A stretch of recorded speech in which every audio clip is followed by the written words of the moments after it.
wiped the tears that had started welding on his eyes. At the graveside, the soldiers who seemed to have known Udaudo very well looked very sullen. They offered a military salute. One of them removed a handkerchief from his left shirt pocket, scooped a little piece of the fresh latrite from the graveside into it, folded it, and put it back in his left trousers pocket. Very soon, very sorry, sir. Very, very sorry indeed.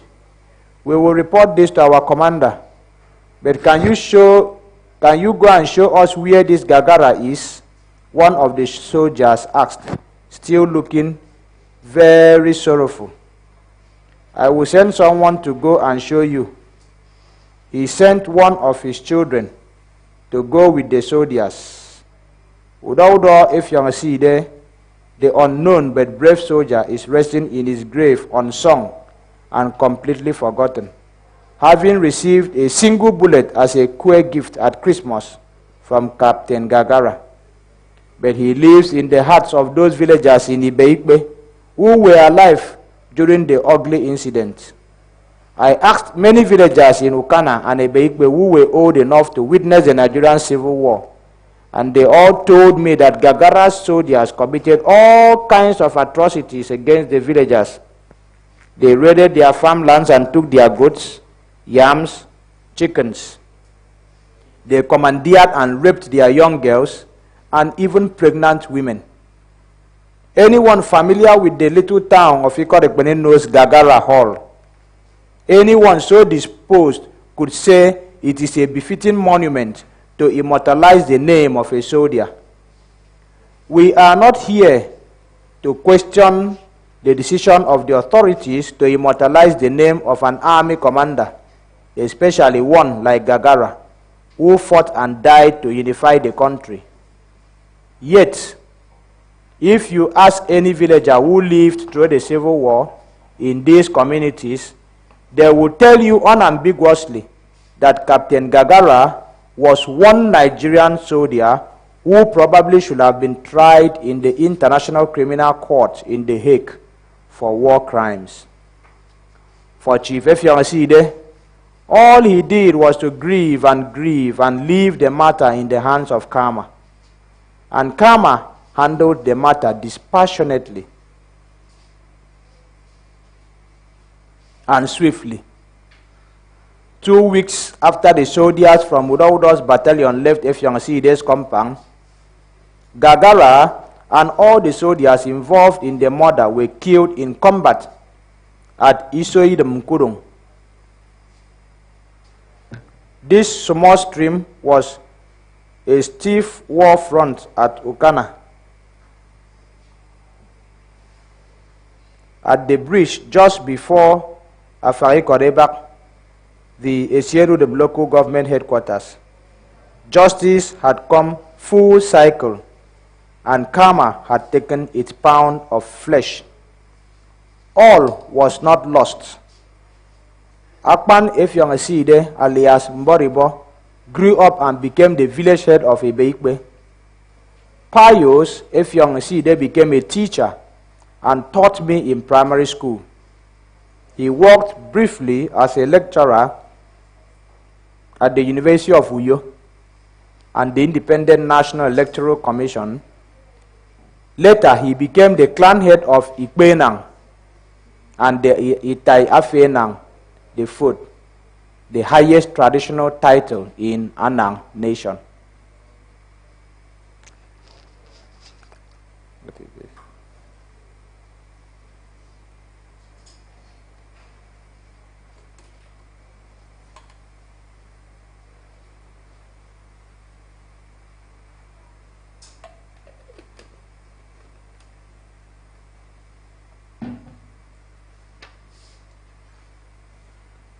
Chapter 34. This village must not die. My mother must have gotten pregnant at Ikorubum in the heat of the war, because as soon as we arrived home from there, she delivered another female child, whom my father named Anyefyok. She was a very beautiful child, and I remember her to be dark-skinned with full legs. She so much resembled my mother that she used to call her Idemeka. This interprets literally as mother's body or mother's look-alike. Suddenly she got very sick. She had a fever all the time, and when she urinated, the color of the urine was dark. Her eyes also turned yellow. At some point, she could not eat food and was always vomiting. She was not taken to hospital because the big hospital at Ikorekbene, where my father used to take us when we were ill, had closed. In the night, one day, my mother and my sister started crying. She had died. My mother remained inside the house and cried every day. The prayers intensified, and she prayed even harder for my eldest sister, Eno, who had been trapped at Biafra. Then she became ill with a huge boil at her back. She was always lying down flat on her belly on the bare floor in the veranda, and white thick pus was constantly draining from a spot on her back. Again, she could not be taken to the hospital because there was none. We had plenty of time since we were no longer going to school. We played football with oranges daily on the church premises and sometimes on the veranda of the church. Many of my friends used to mimic what they thought was happening at the war front. They divided themselves into two groups and chose a war commander. The commander was named after a popular war commander of that time. Some were called Gagara, some Ojuku, some Adekunle, some Shua, which we pronounce as Siwa, and some Gowan. The weapons of war were stones, sticks, condemned irons, or anything you could lay your hands on. The groups stood facing each other in a designated place in the bush. At the shout of fire, the groups attacked each other with these weapons. They chased each other around in the bush, ducked bullets, and did all sorts of maneuvers they perceived could be done by soldiers on a war front. Sometimes, many boys sustained injuries from stones or other weapons thrown at them by the enemy. In some cases, the injuries were serious. When a soldier was captured, he was given Calabar jacket. We called these maneuvers attack. When the commander was captured by the enemy, the war was over. My father warned me seriously against participating in these dangerous maneuvers, and I never did. We generally explored the whole environment, scouting for local wild fruits such as enwanga, okpokpo, mfong, and ukpup in the forest. One particular fruit called mpantuk grew on big shrub-like trees. They were reddish-orange when ripe. If you ate the whitish flesh, it was a little sweet.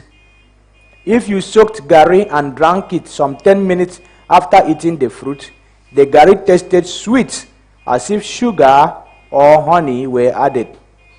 You could finish a whole bucket of gari because of the sweet taste. The same thing happened if you ate another plant called mbritem. This had a stem like sugarcane. Ordinarily, the juice it produced was sour, but it tasted sweet after eating mpanto. We encountered many relics of war in the bushes. Sometimes we found a pit dug by escaped soldiers to bury a cache of live bullets in the bush. We found the skull and bones of a soldier with the helmet still on the head. and the now fleshless ribs dressed in camouflage uniform. We found boots, socks, and a rectangular aluminum plate with a handle left by soldiers.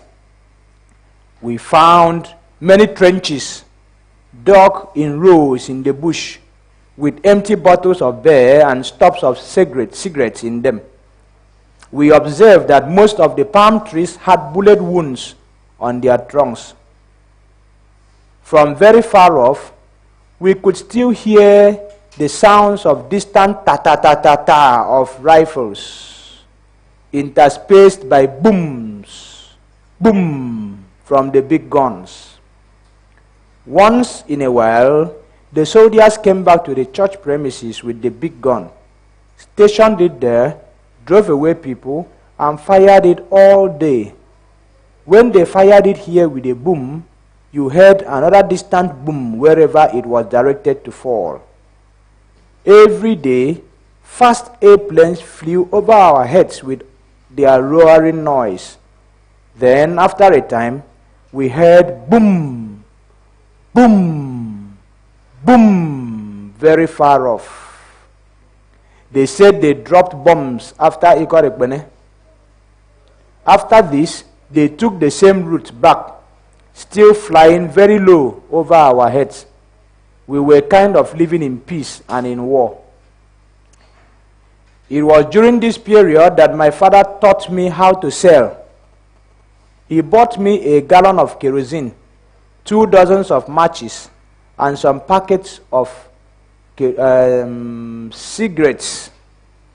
In the evening, I joined other small boys at the junction to display my wares on a stool, which I took from our house. For the kerosene, we used a small white breakable empty jar of a cream called Indian Dawn. The cream was yellowish in color and had a very sweet fragrance. We tied a wire around the opening of the jar and twisted the wire on itself. This served as the handle. With this, we fetched the kerosene from the gallon into the bottles for the customers using a small funnel. We then collected our penny. We used to run to collect the kerosene bottles from the customers when we saw them from afar off. If you didn't run fast to collect bottles, you wouldn't make a sale. I noticed that many of the boys started to smoke some of their cigarettes, but I refused to smoke mine. That was despite the fact that some of them began to taunt me that I wanted to save my own money to build an upstay.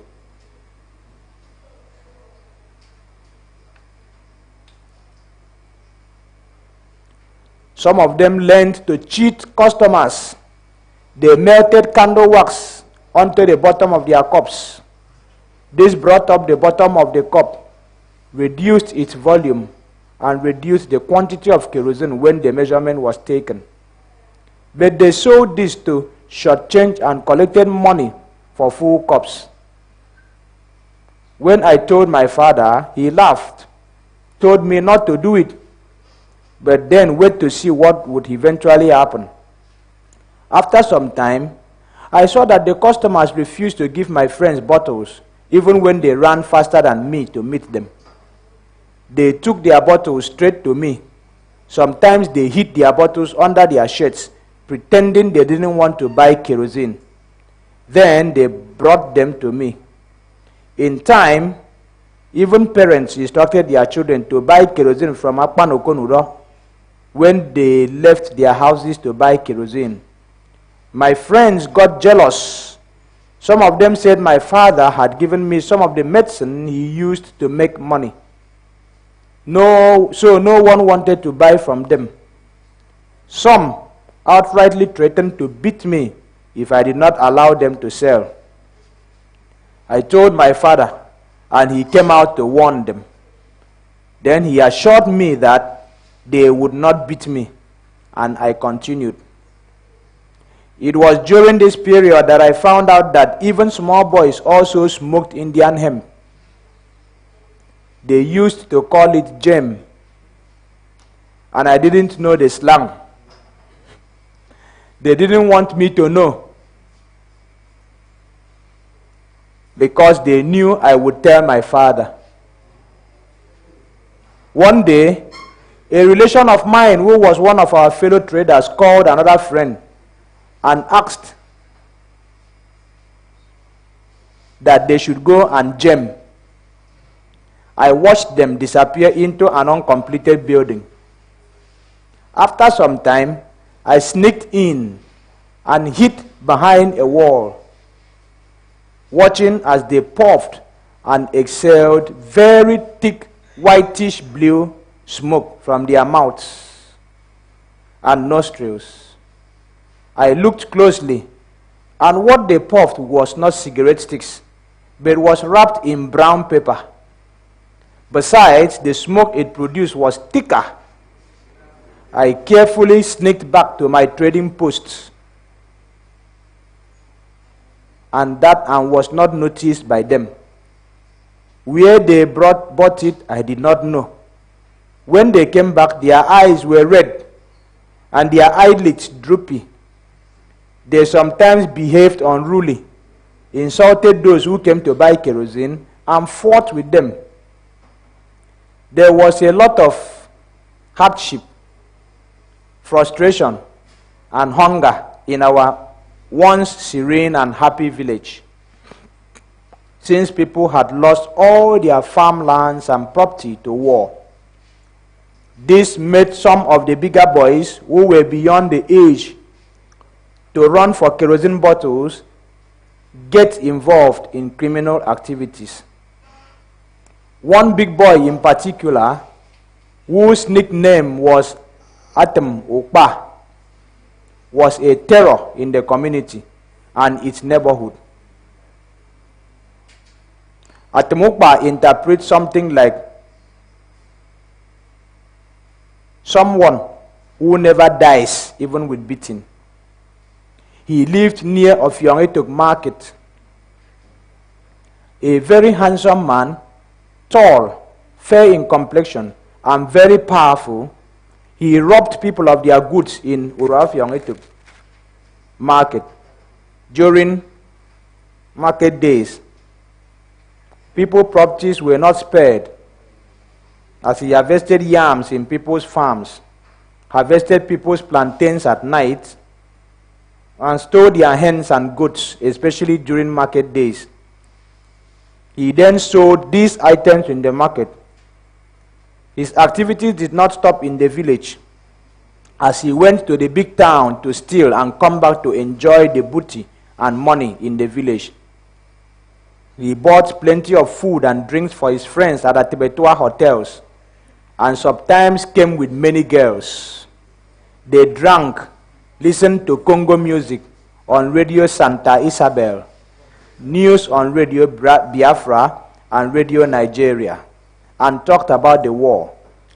They ate food and pepper soup and reveled, sometimes deep into the night. Baba and Dogo used to join them sometimes when they were around, and sometimes a fight broke out. At times, policemen came from the town looking for him, and he ran and hid in the bush. From here, he attacked people, especially on market days, and collected their wares.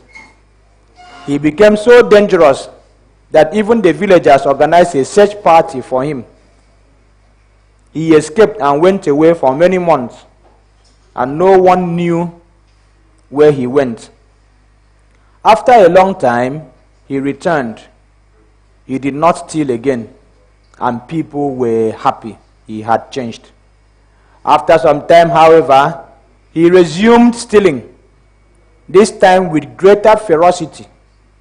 And this time, the villagers did not organize a search party.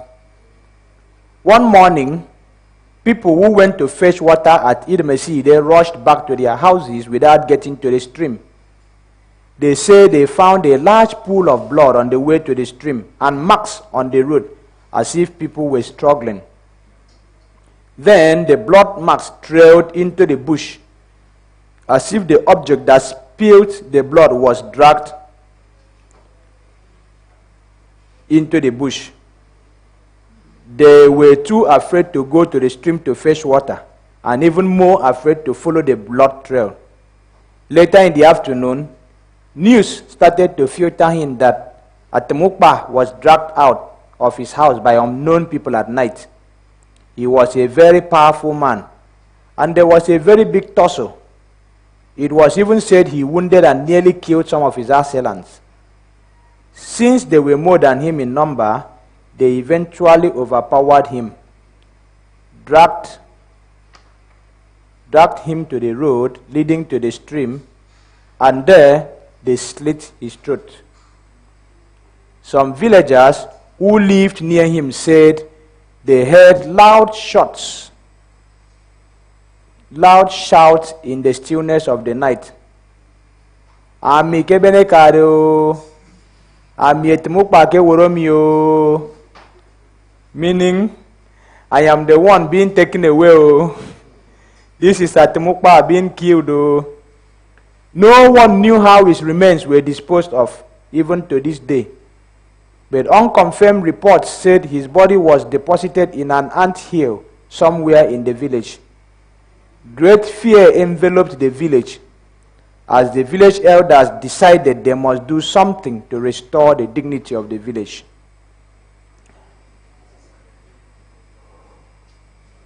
One day, the town crier appeared on the streets on his lady bicycle with his wooden gong. We had heard the beating of his gong and voice from a distance, but we did not hear what he had to say. As he came nearer, his voice became more audible and his gong louder.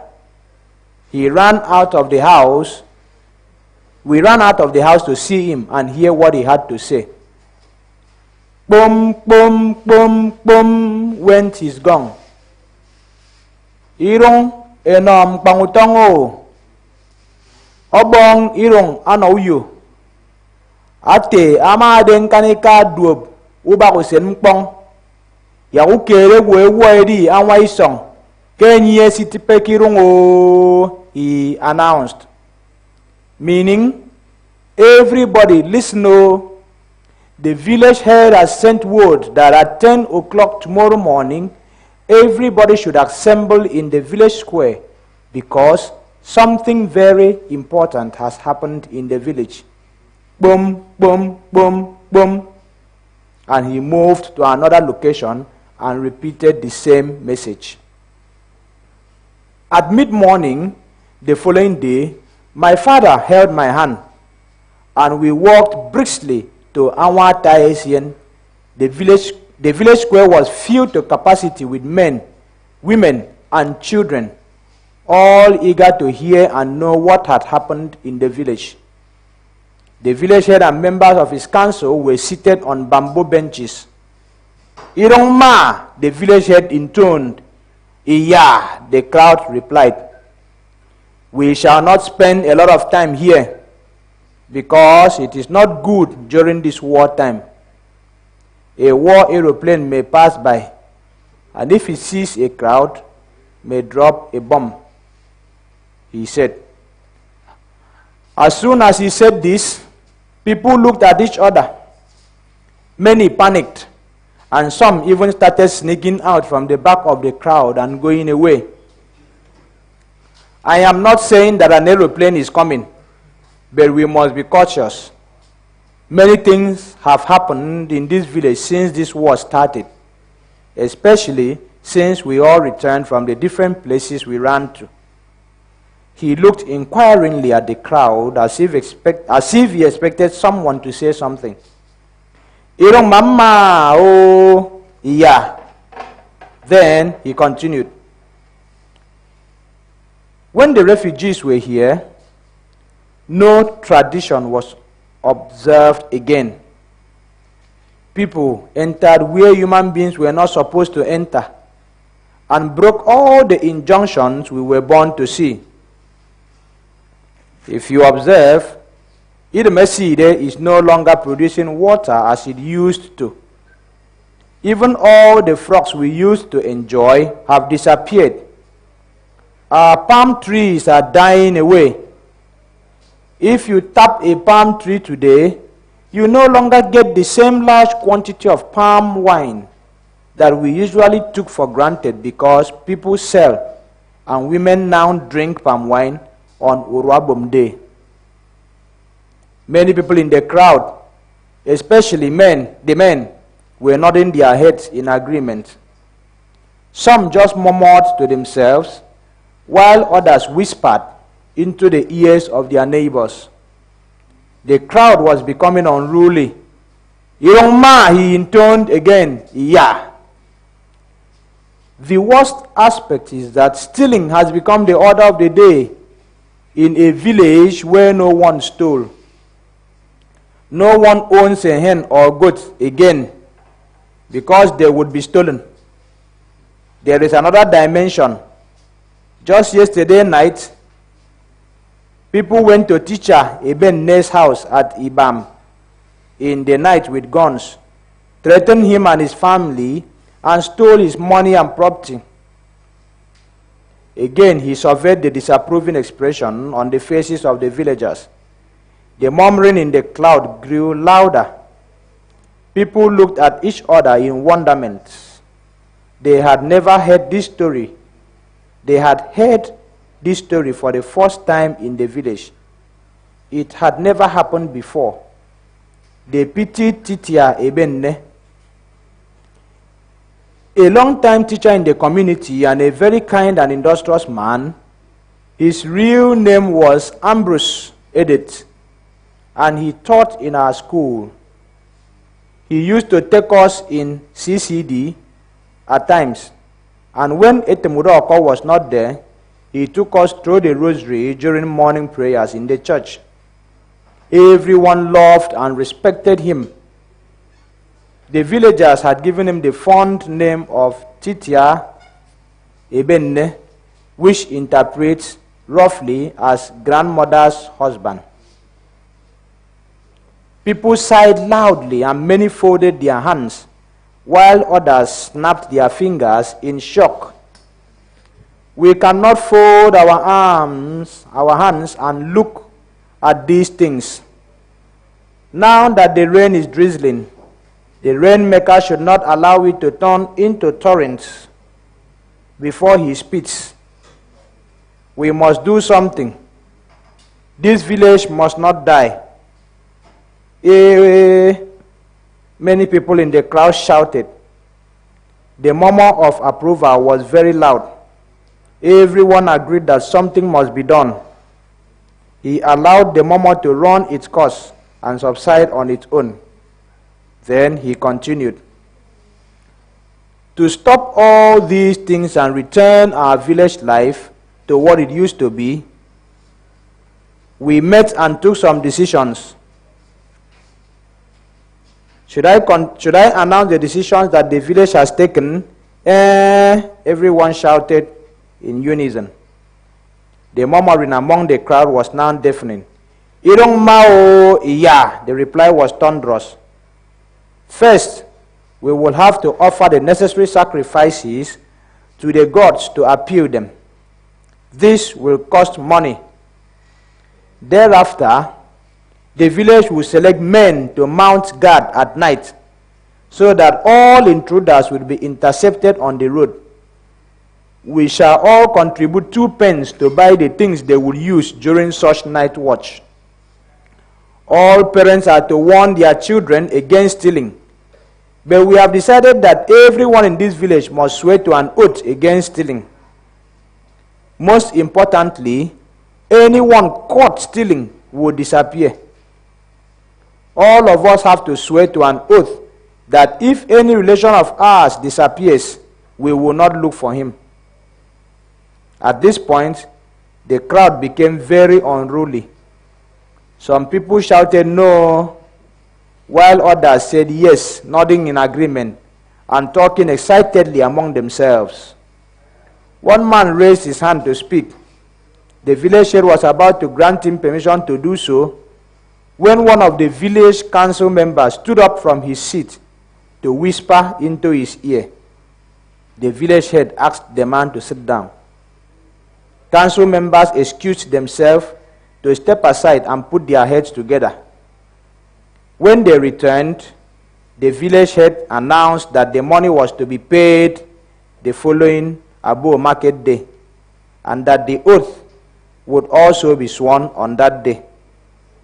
The crowd dispersed. We were taught in our CCD class that we were not to swear to an oath. On our way back, I asked my father why the village asked people to swear.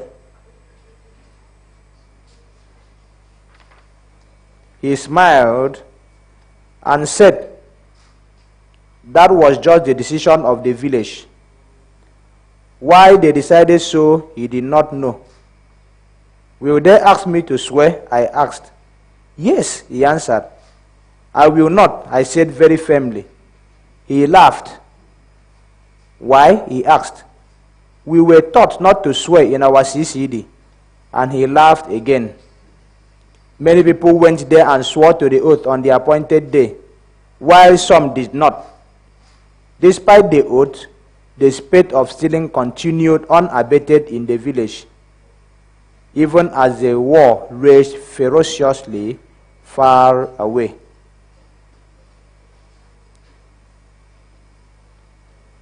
Chapter 35. The rage of an angry aeroplane. My mother was still groaning in pains from the boil on her. My mother was still groaning in pains from the boil on her back. One evening, she sent me to go and fetch water at Idem, with a group of boys. We set out with our buckets on our heads. As exploratory young children, we dropped our buckets on the side of the bush when we got to Anwayatai, Asian, and started exploring the forest at its periphery. One boy climbed a big tree on which a huge enwanga with plenty of ripe fruits had twisted itself around. I wanted to climb also, but remembered my father had warned me against climbing trees. He plucked the fruit, and we shared them among ourselves. We sat down to break them and enjoy their fleshy, orange-colored, sour, sweet fruits.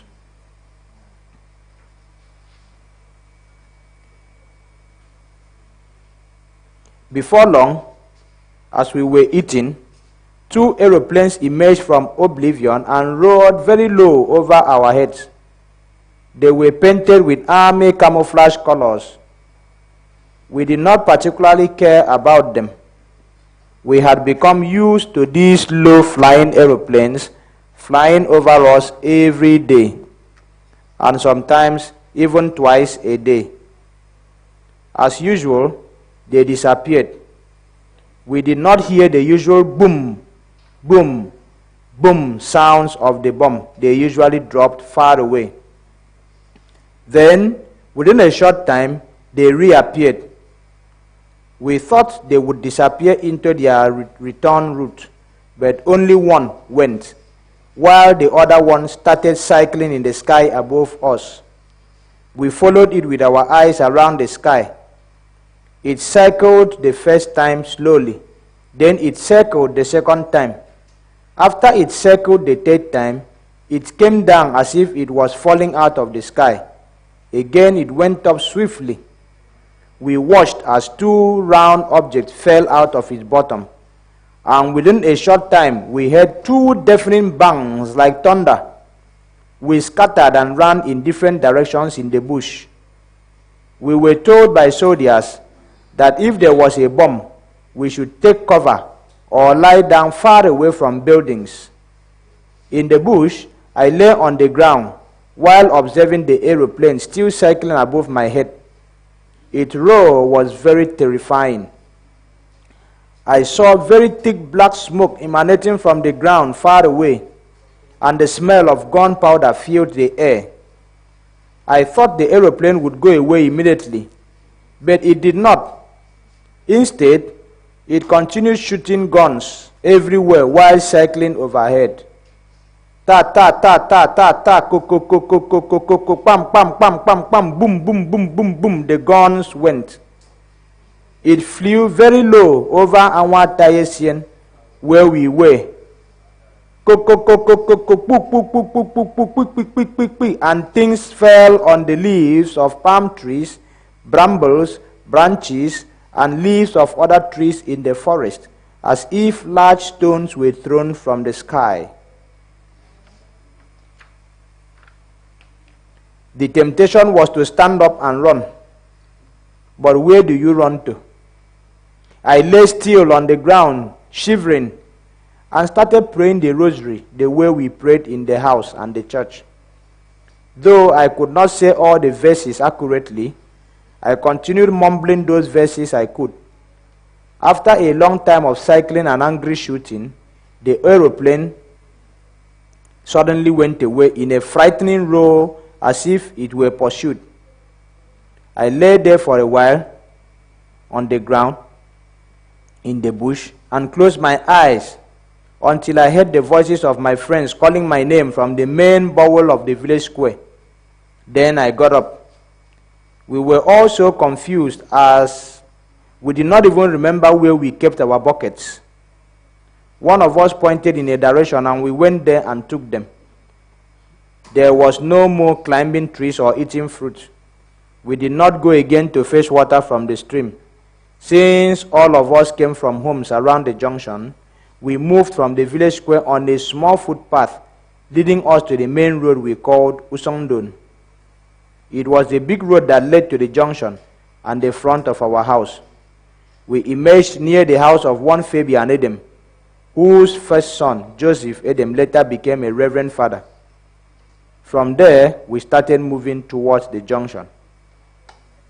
Large groups of people were moving between walking and running from the direction of the junction towards us. They were all escaping from the scene of the bombing. Some of them had sustained injuries and had blood stains on their clothes. Some were limping, parts of their bodies dripping with blood. We met one of the bigger boys in our school, Akpan Uko from Ibam, whose father was my mother's uncle, coming towards us. His father had a small eatery called Blue Moon Hotel and Bar at the junction, close to the major road leading to Ikodekbene. Like his father, he was dark, heavily built, played football in school, and ran in school competitions. He had large, broad feet, which made him to be nicknamed Mpok, meaning broad. It was a short form of saying Akbon Mpok Mpat, meaning someone with broad feet. He looked very anxious and in pain. He had sustained a deep wound on the inside of his left ankle and was bleeding. The men gathered around him, made him sit on the edge of the road, and one of them squeezed the juice of edemedon on the fresh wound. Confused, I stood there, unable to decide if I should get to our compound, which was right at the junction where the bomb was dropped, or not. Many people were running away from that direction. Where were my parents, my junior brother Ime, and sisters? I looked out anxiously for them, but none was in the crowd. I wanted to continue to the junction, but a neighbor who knew me told me not to go, that he saw my father running away. When I asked about my mother, she said she had not seen her. Confused, I stood there not knowing what to do, which direction to run to, or where to go. All my friends had moved away one by one as it was getting dark. Then I began to cry. Chapter 36. Buried in a deep crater.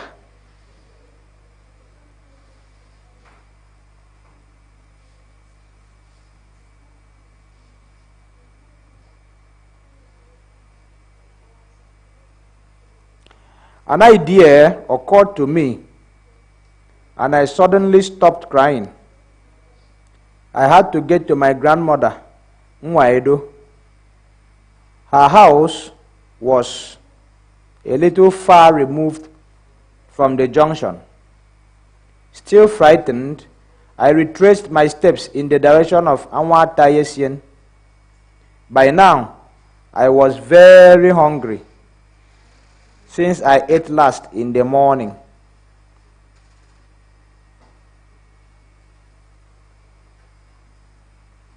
I kept walking all alone, frightened by the bushes. Willy-nilly, I had to pass through the front of the tombstone of the father of Fabian Edem, which was along the road to Anwa Tayesien. It was a peculiar tombstone. It had a man dressed in a round hat and a shirt that looked like an army uniform. He wore a wrapper, and sitting on a chair, he held a Dane gun with the butt on the ground by his side.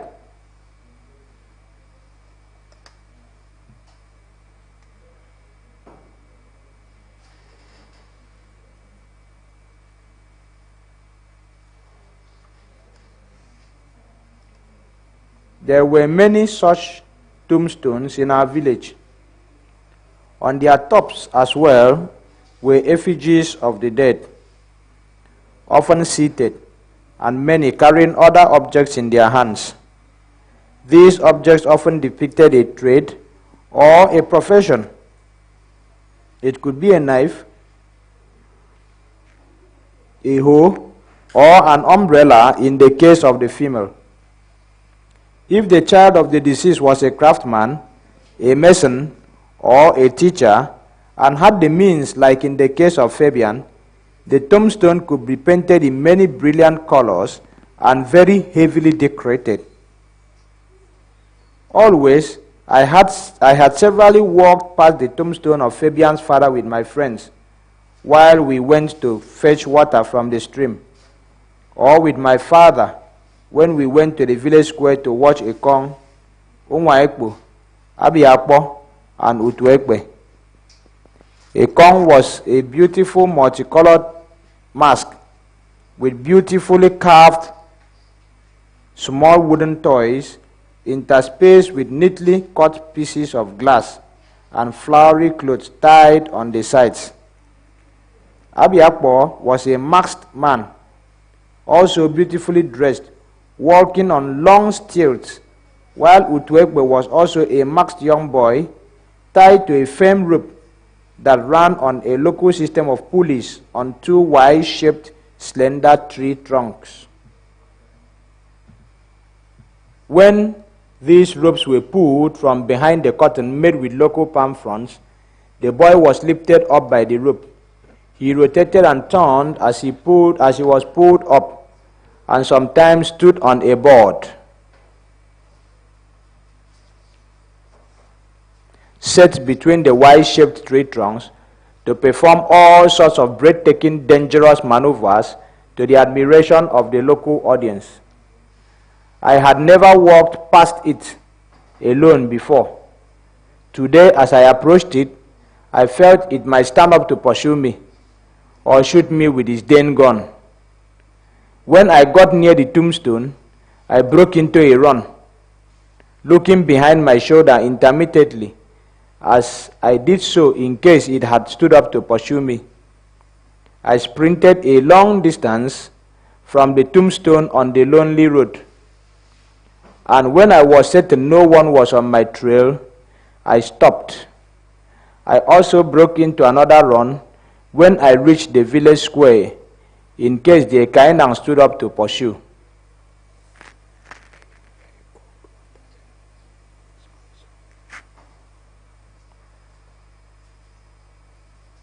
I walked breathlessly for a long time after passing the village square in a direction I thought would lead to the major road. After walking breathlessly and panting from the 2 bouts of run for a while, I saw large poles and white wires on top of them. They were probably the same wires on large structures on the footpath that passed beside our house. Quickly, I crossed the footpath under the white wires and soon reached the major road. When I looked left, I saw the melina trees that stood on the road in front of our church at a distance. This was directly opposite the junction which I was trying to avoid. Directly in front of me was Ofyongituk Market. In front of me, I saw the poles that bore slender brown wires, which my father told us were used by the Dio for telephone. We used to learn to count with those wires. 1, 2, 3, 4, and they were 8 in number. The poles were large when you stood near them, but as soon as you looked in front of you, they became smaller and smaller until they were swallowed in the belly of the sky and the thick bushes in the distance. It now became easy for me to trace my grandmother's house, which was near where our old house stood, before it was demolished after my father built our new house and we packed out. By now, darkness had fallen, and I was frightened, exhausted, and weak from hunger. When my mother saw me in the dark, she was surprised.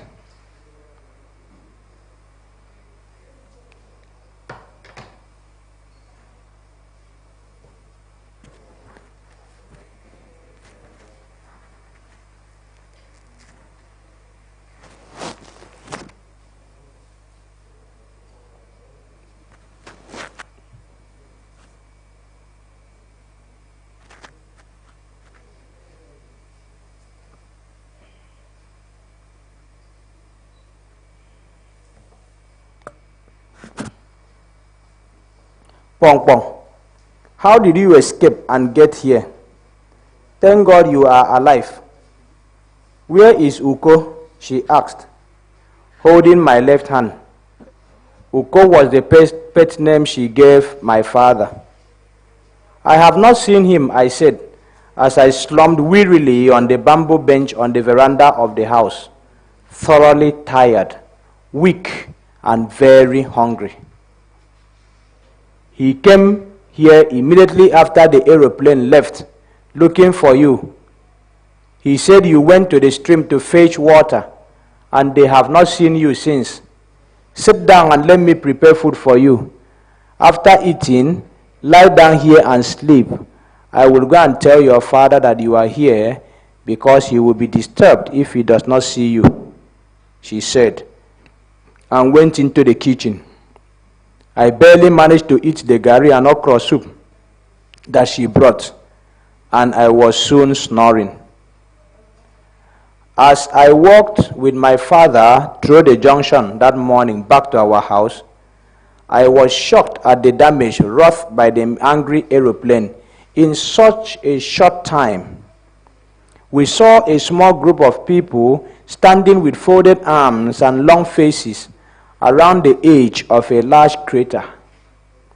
It was round, very large, and very deep. That was where the bomb was dropped. On that spot had stood a 3-bedroom bungalow belonging to Uko Ukongwai, where he lived with his wife, a daughter, and a son. It had been buried deep in the ground without a trace. Buried along with it was his only daughter, a beautiful little girl, dark in complexion. She was my schoolmate, and sometimes we used to go to school together. Even as I write, the smile she always wore is flashing in my head, and I can recall that ever-smiling face very clearly. She was also very brilliant. Her father said that when the aeroplane came, she was in the kitchen trying to prepare food. She did not hear that the plane was there, so she did not run out of the house. The bomb had completely buried her and the house in an awkward grave. Till today, no one has seen her remains. Her mother had heard and ran out of the house, but she did not move far from the house when the blast occurred. She fell from the shock waves and could not get up. By the time her husband picked her up like a snail after the bombing, she had become a ghost of her former self. She had lost her hearing and had sustained burns and multiple injuries all over her body.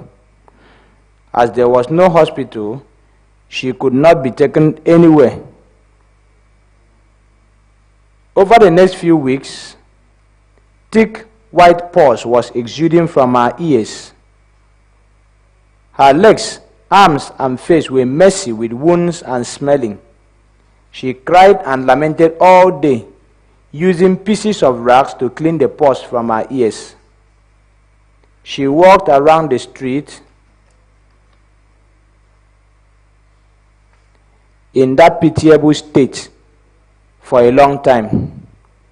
One day, we heard that she had died. Uko's son was lucky not to have sustained any physical injuries, but apparently his ear may have been affected because he mocked at you and smiled if you asked him a question. He could only hear you well if you shouted hard. Somehow, it probably affected his brain because I still see him along the streets and he behaves like someone with mild psychosis. Uko said he had run past our compound when the blast occurred and he only tripped and fell out of fear because of the intensity of the sound. He had no physical injury except small bruises on his 2 knees sustained during the fall. After the trauma, he built a shanty to live in with his incapacitated son, unable to build a decent house for himself again. He died many years later, a rainmaker and a poor, broken man. One man was twice unlucky. He was captured by Nigerian soldiers in a raid on one of our interior villages and taken to the war front after Ikodekbene for combing. In the bush, he was injured by a bullet on his left leg and could not walk properly. The soldiers gave him first aid treatment to stop the bleeding.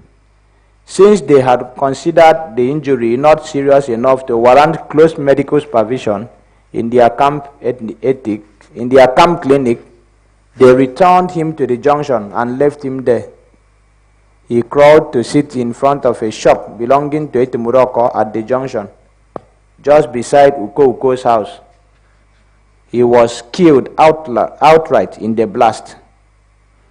His stomach was ripped open, and his intestines spilled on the ground. My father said that when he saw him that evening, soon after the blast, the intestines were all in one place beside his body and were whitish pink in color. By the time they saw him in the morning, his intestines had turned black. 2 vultures stood beside the corpse, dragging them on the sand. It was the first time in my life I saw human intestines. The next time being in our cadaver room in the medical school, and later when I used to perform surgical operation on patients in the hospital. And I never knew they could be that long.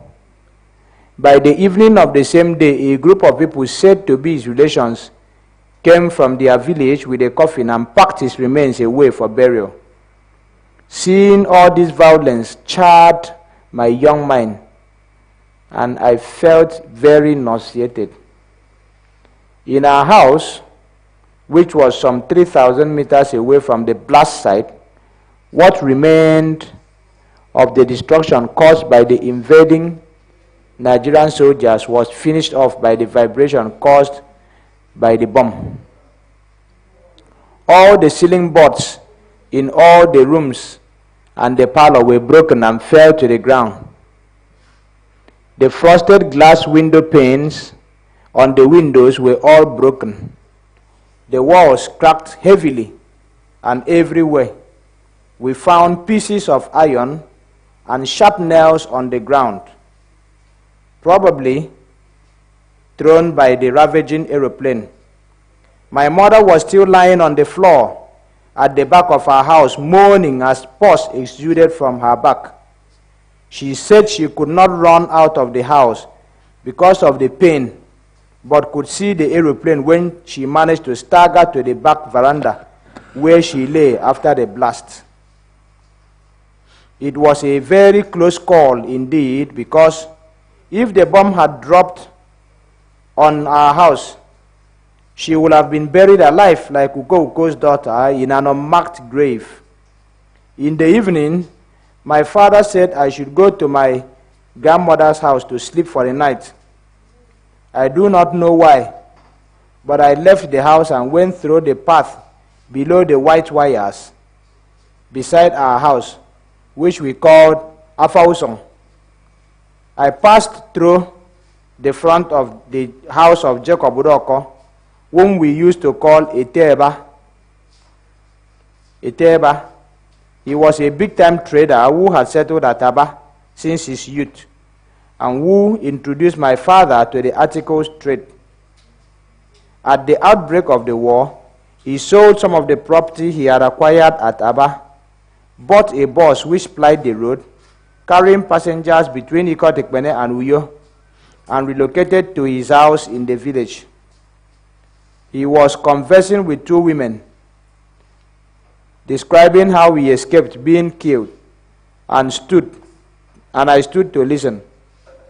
He said he was sitting in front of his house and observed the aeroplane circling overhead. He said he saw that the aeroplane door was open and a soldier stood shooting a gun at people. When he saw this, he quickly stood up and ran into the house. He showed us some holes in the ground made by penetrating bullets. We saw a large flat object with spikes stuck to the ground, which he had not removed. He said he was lucky he was not killed. I went on to sleep in my grandmother's house overnight. By the time I reached our house the following morning, my sisters, wearing long faces, were packing our loads again into basins.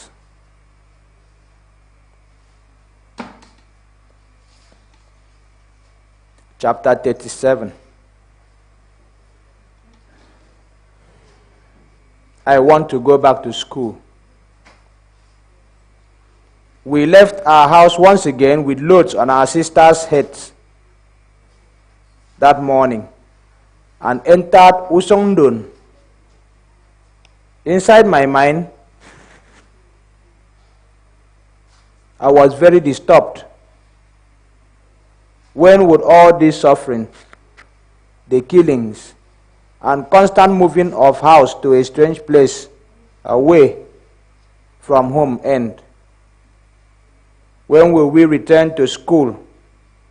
Just when I was beginning to enjoy learning, the school was closed because of war.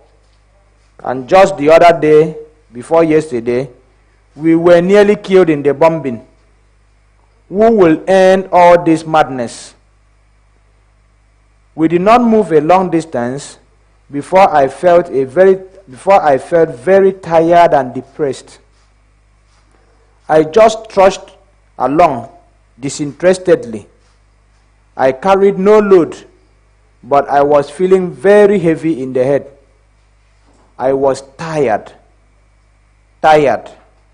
and I felt like running away from it all.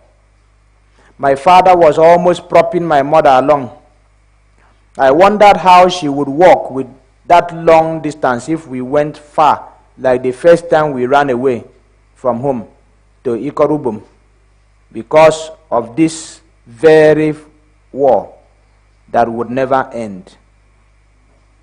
My father did not tell us where we were going. We could not be going back to Ikorubum with my mother in this condition. But wherever it was we were going did not matter to me, unless someone told me we were going to school. My eyes became very, very misty, and tears started dropping on my shirt. After passing by the local well, where sisters used to go and fetch water with other villagers, we walked a little distance and branched into a compound on the right. It was a house just like ours, but this one was not damaged by the war like ours. A fair woman of average height came out to welcome us. She seemed to have known my parents for a long time. They exchanged pleasantries in a familiar way, suggesting they were preparing to receive us. My sisters put down their loads, and we were shown into a room in the house. It had no bed, but many folded mats leaned against the wall at a corner.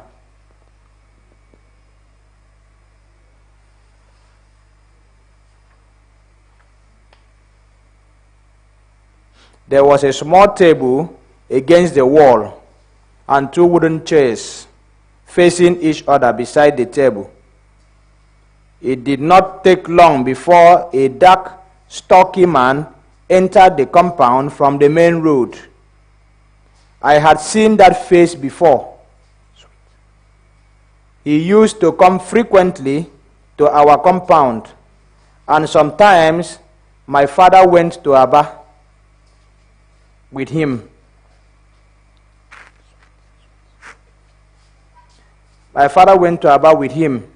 He also had a market stall in Ofiongetuk Market.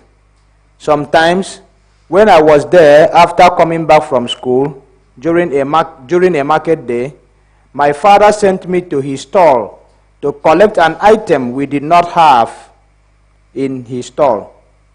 He sold it, gave me money, and instructed me to return it to him.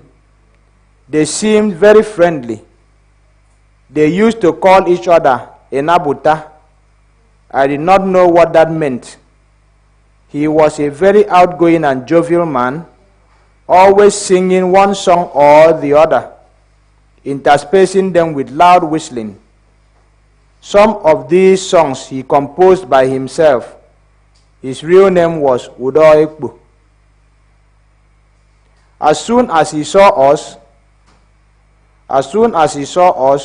he noticed that I was moody, as my eyes had become messy from the tears. He lifted me high in the air and landed me gently on the feet again on the ground. Then he asked me what was wrong with me.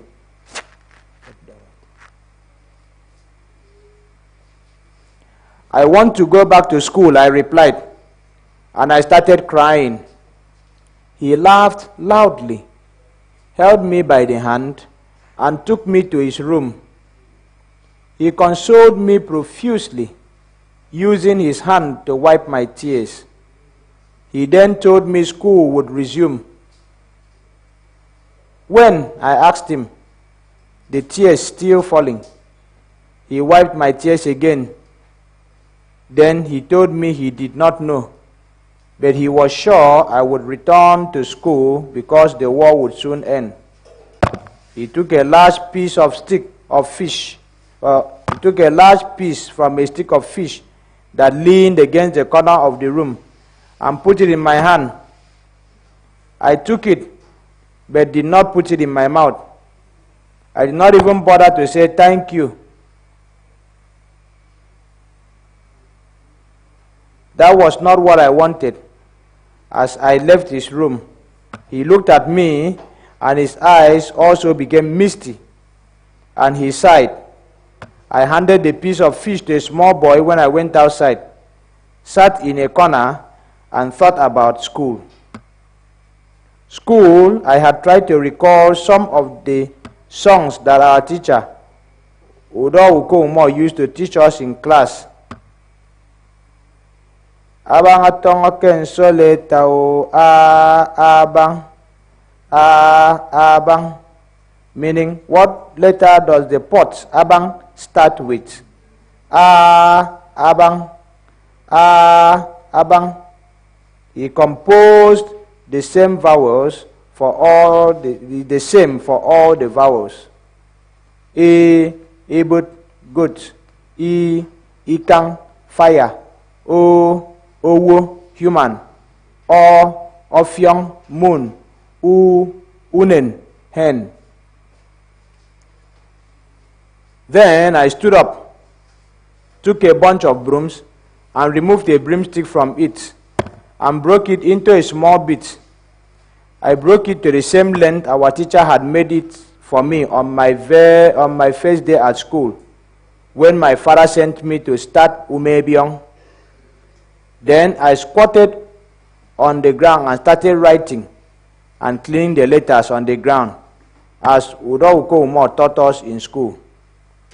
I was so absorbed with writing and cleaning that I did not notice my father and his friend standing behind me at a distance, looking at me. They must have stood for a long time because I went on and on. As I finally stood up and wiped my hands, I saw them, and they both burst out laughing.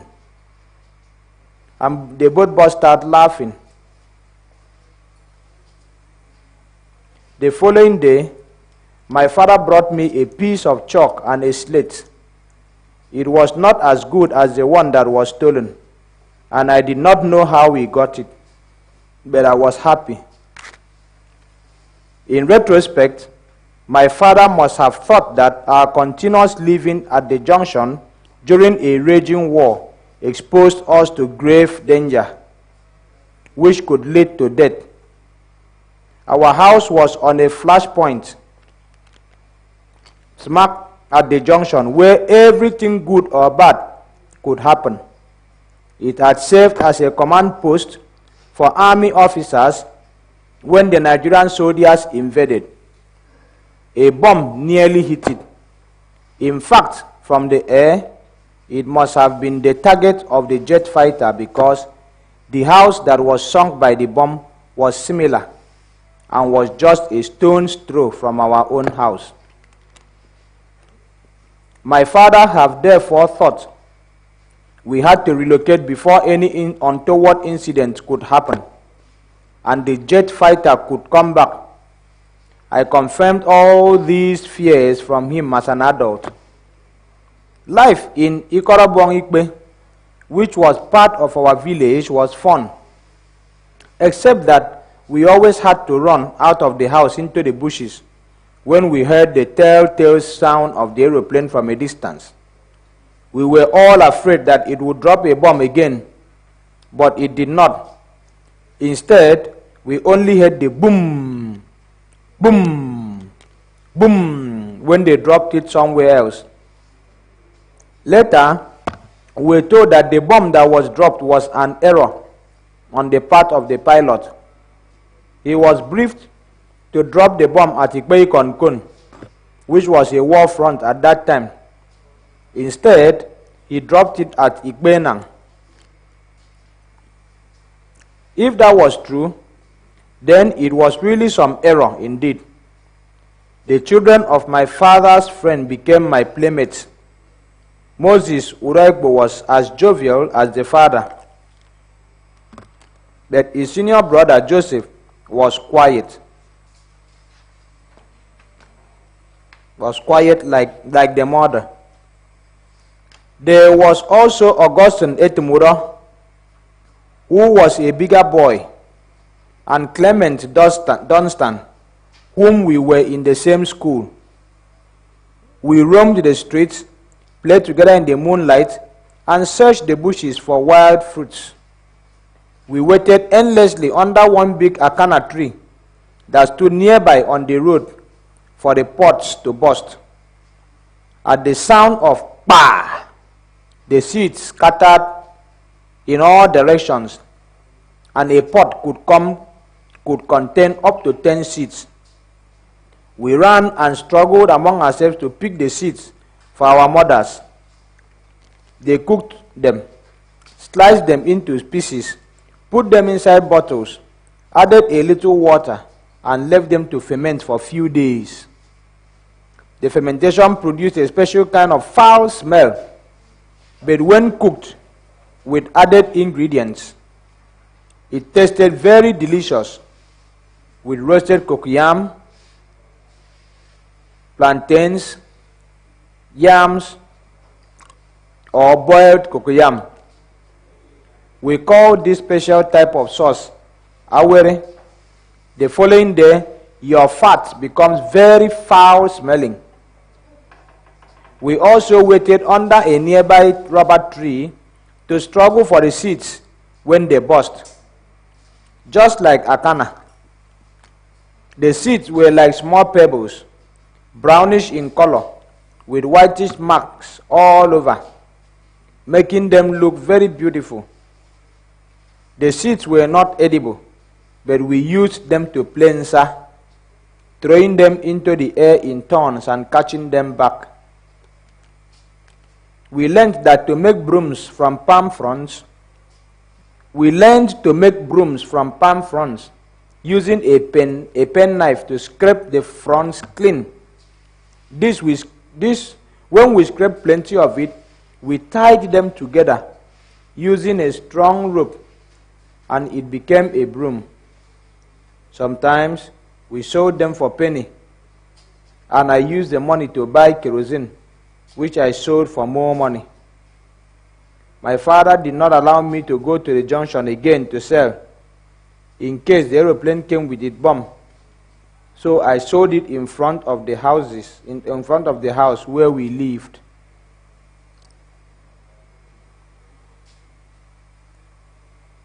While at Ikorobong Ikpe, a very gory incident happened. One of the bigger boys, who was a delinquent in the village, stealing people's goats, hens, farm products, money, and raping young girls who went out in the night along the streets. The villagers and his father warned him severally to no avail. One day, he stole his father's goat and sold it at Afyongitub market. His father was so angry, he caught him, tied him hands and feet, and flogged him mercilessly.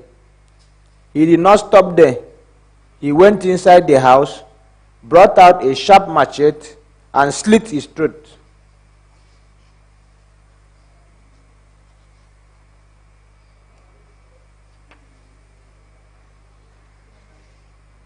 Chapter 38.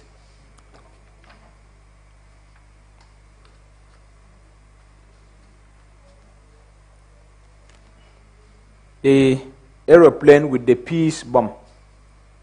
Rumors began to make the rounds that Nigerian soldiers had captured Aba. My elder sister lived in Aba with her husband. My mother became completely dejected when she heard the rumor. We were now praying uncountable times in the day, and she woke up in the night to say the rosary. Her eyes were already misty. The aeroplanes passed and returned over us, this time with a frightening frequency.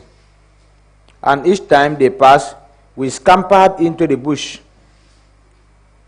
We were no longer hearing the boom, boom, boom of the bombs they dropped, because they dropped them too far away. With my father's radio, we monitored the war on Radio Nigeria and Biafra.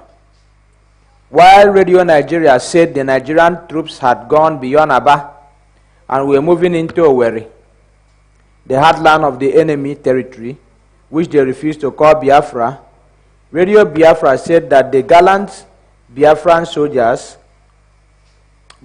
troops were inflicting heavy casualties on the Nigerian side and making many soldiers captive at Aba.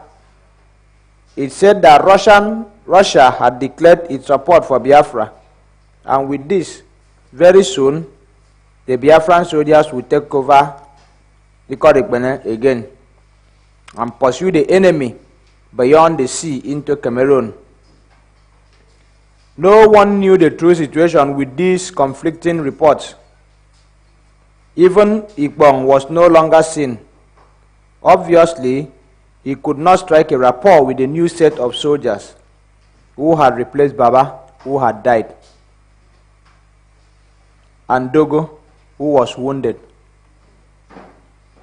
They were his friends and no longer at the road block before the bomb was dropped, and we left our house to Ikorobong Ikbe. Biafra was fast losing ground, yet the radio station in Enugu maintained that all was well. One of the radio newscasters, Okon Atakbo, captured the situation in a local imagery one day while reading the news on Radio Biafra. Nsasak asaraka eteke atararan. Nsasak asaraka eteke atararan. This roughly interprets as the bird called Nsasak is burning away, yet it is said to be dripping with oil. Biafra was dying, yet its founders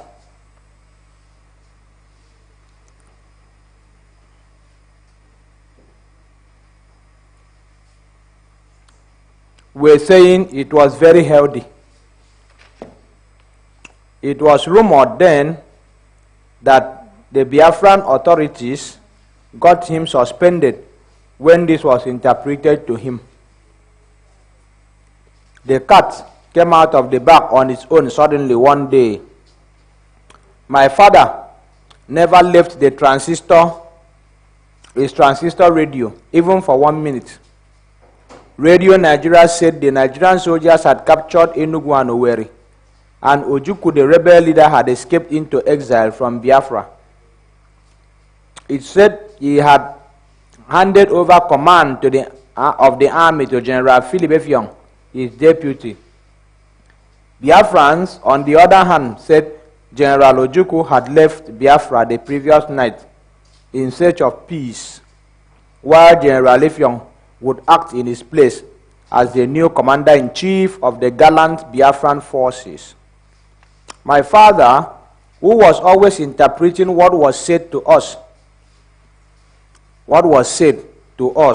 told us he could not hear Radio Biafra again on the air after that news. Radio Nigeria announced that General Philip Effiong had surrendered to the Nigerian forces, and that Colonel Olusegun Obasanjo, who had replaced Benjamin Adekunle as the commander of the 3 Marine Commando, was taking him to Lagos to meet with Gowon to sign the instrument of surrender. With this news, my father headed his family back to our house at the junction. One day, an aeroplane flew over our heads in the sky. It was not the fast and deadly aeroplane that dropped a bomb over us. It was a small one with something rotating at its top. It flew so low you could see tiny human beings standing at its door. We were very, very afraid as we ran into the bush to take cover against what we thought was a very serious impending bombing.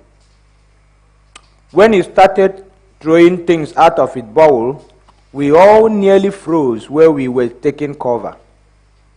Then we realized that what was coming out of the aeroplane was not bombs. They did not fall to the ground to explode.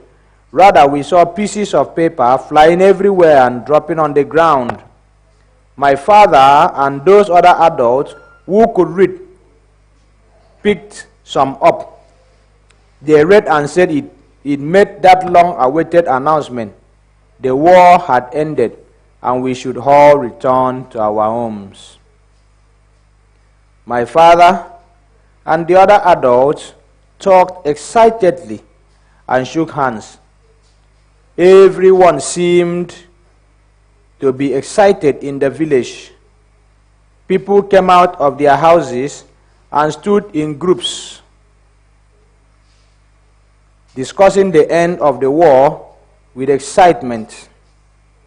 Very soon, we saw an army truck driving along the road major. It was along the road major. It was fully loaded with well-armed soldiers. They were waving fresh leaves at us and seemed very excited as they sang, "Holy, holy, holy, holy, holy, holy, another Savior, Yakubu Gowon."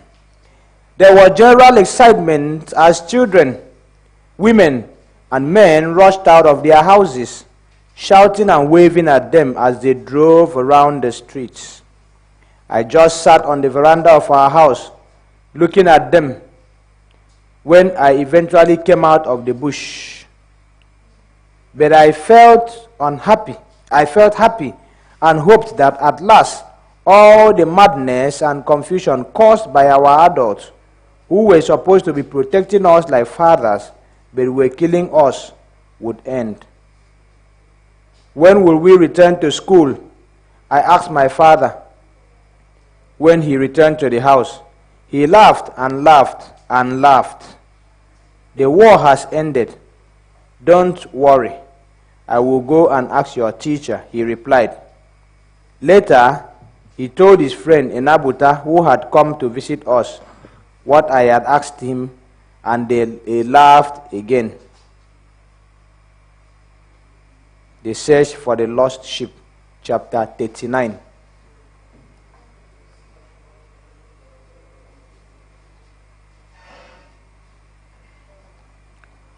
For reasons I do not know, my father sent me to go and live with my grandmother, Nwaido, in her house. He frequently visited us in my grandmother's house and brought us gari and other foodstuffs he bought from the market.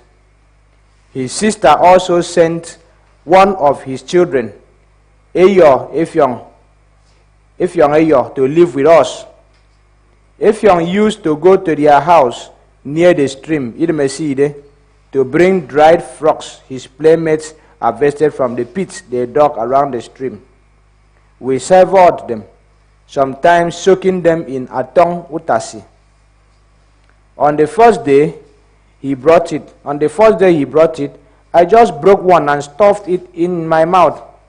After I chewed and swallowed it, he laughed, saying I had just eaten flies, ants, and other insects.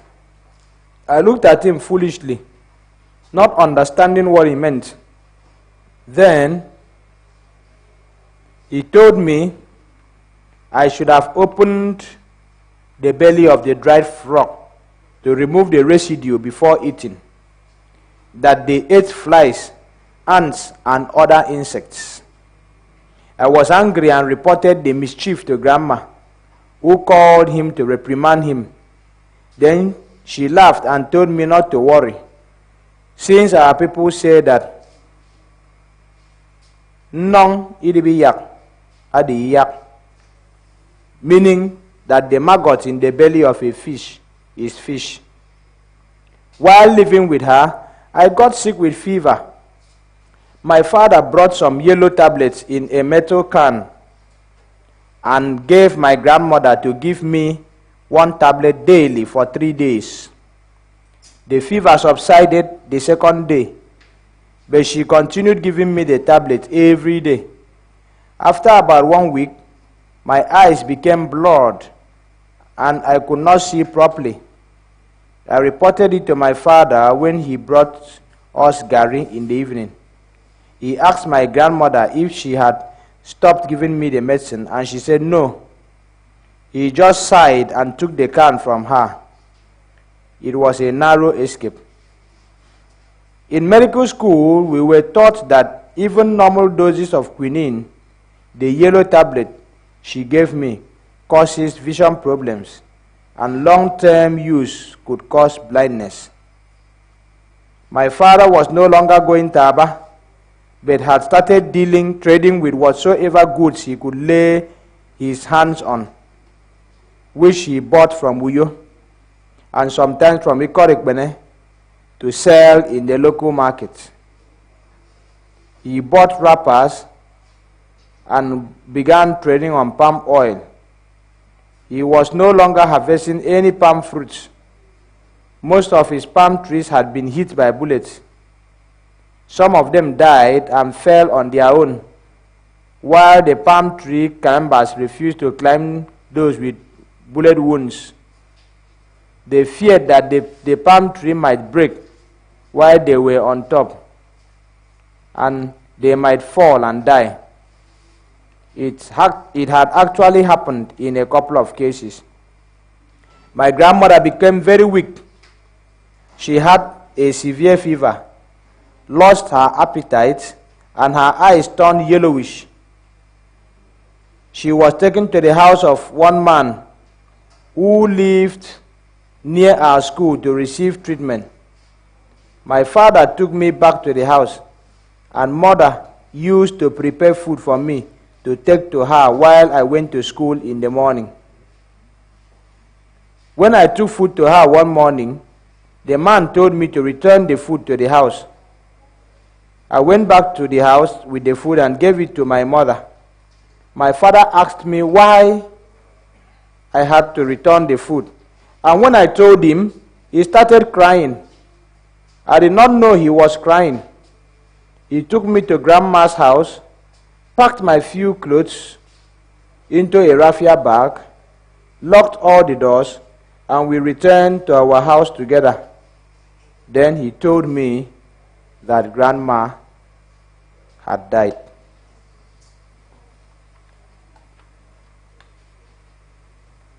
I cried because I so loved her. A coffin was bought within 3 days, and we went to church for her funeral rites. She was buried in front of where our thatched house used to be located. Life was generally difficult, and there was a lot of stealing and sundry crimes, mostly because of hunger. People could not farm the previous year because of the war. My father's property was all gone, everything having been stolen while we ran away. Besides, he had no money. All the money he had saved in the bank was trapped. When the bank eventually opened, the Nigerian government gave him only 20 pounds out of all his life savings, amounting to over 400 pounds. He had kept the bank's passbook safe, wrapped in a black polythene bag, until I became an adult, hoping that maybe someone would refund his money one day. After he died in 2000, one of the documents I saw in the polythene bag that contained all his documents was that bank passbook. It was a long-drawn but forlorn hope, because all the money, over 400 pounds, was gone, and no one has refunded it to this day. All he was given was 20 pounds. With this paltry sum of money, he managed to buy a few drums of palm oil. He excavated the earth to bring out the 10 drums he had buried before we ran away. And with this, he managed to start life afresh. Schools had now resumed, and I went to school from our house. I was happy to see my schoolmates again. My teacher, Udo Ukomo, smiled and hugged me as soon as he saw me, but he was not his usual vivacious self and always looked moody. His brother, the senator, no longer visited us in the school, and he did not bring any news again as before. We then heard the bad news that the soldiers had killed his brother after he was arrested. Our school was in a very pitiable condition. The once green and lush lawns and clean pathways lined with large mango trees and beautiful lantana flowers had been overgrown with tall wild grasses. The school buildings were still intact, except for bullet holes here and there. But it had become a learning place for snakes, rats, mice, and lizards. Some of the benches broke when you touched them. Out of disuse, the whole floor was dusty, not having been swept for a long time. Cleaning the school had overwhelmed our capacity as little school children. Mr. O. E. Essien, our headmasters, had to call in the village adults to help in the cleanup.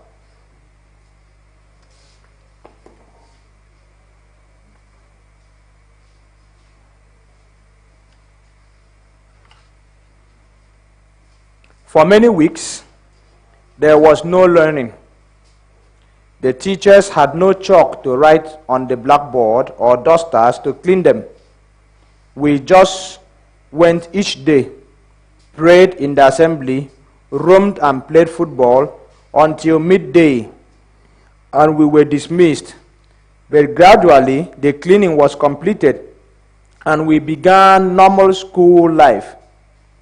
With normalcy gradually returning, my mother was still moaning loudly and constantly praying for the safe return of Eno, my elder sister, who was at Aba with her husband at the outbreak of the war. News began to filter that people were now going to Aba from Ikodegbene. Some Igbo people who had abandoned their houses and ran away into the Biafran heartland had started to return. But we heard the owners of some of the houses did not return, many having been killed in the war. Early in the morning of one day, my father left the house and told my mother he was going to Aba to look for my sister. My mother intensified the prayers and sat on a stool behind the house, her right hand on her chin. Tears filled her eyes as she prayed ceaselessly. By the evening of that day, my father did not return. She sat up late into the night until we, the children, slept off. My father returned early in the morning of the following day to find my mother still weeping. I do not think she slept even a wink that night. My father tried to console her. Then he told us that he had reached the rented apartment where Simeon had lived with his wife before the war and did not find them there. He said part of the building had been destroyed in the bombing, but he found a neighbor he had known during his numerous visits to his daughter, and the man assured him that my daughter and the husband were not affected by the bombing.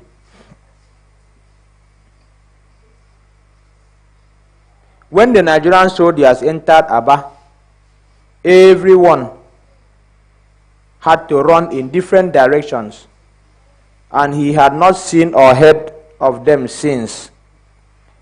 He said they probably went to their village, which was near Owerri, because everyone was running to their village at that time. My father told tales of the situation he found Aba after the war. He said he could not recognize a town he had visited weekly to buy goods because of the sheer destruction caused by the constant strafing with bombs. The roofs of many buildings on the street he used to work had caved in, and some had outrightly been bombed. Most of the walls had bullet wounds and holes.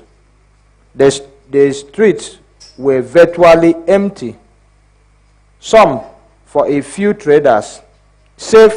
traders struggling to gain a foothold. Waterside, which was always a beehive of activities, was completely bereft of human beings and vehicular traffic. Even Port Harcourt Road, which used to be very busy, was empty. Everywhere was dirty and overgrown with grass, and the gutters were blocked with refuse. While others had collapsed, it was a veritable post-war ghetto. The traders who were his customers caught a pitiful picture. All their goods were either looted or destroyed, and the stalls in the market where he used to buy food, which used to be heavily stocked, were virtually empty. He met a few of his customers, but many had not returned after they escaped from the Nigerian firepower. Some, especially those who had enlisted in the Biafran army, had been killed in the war.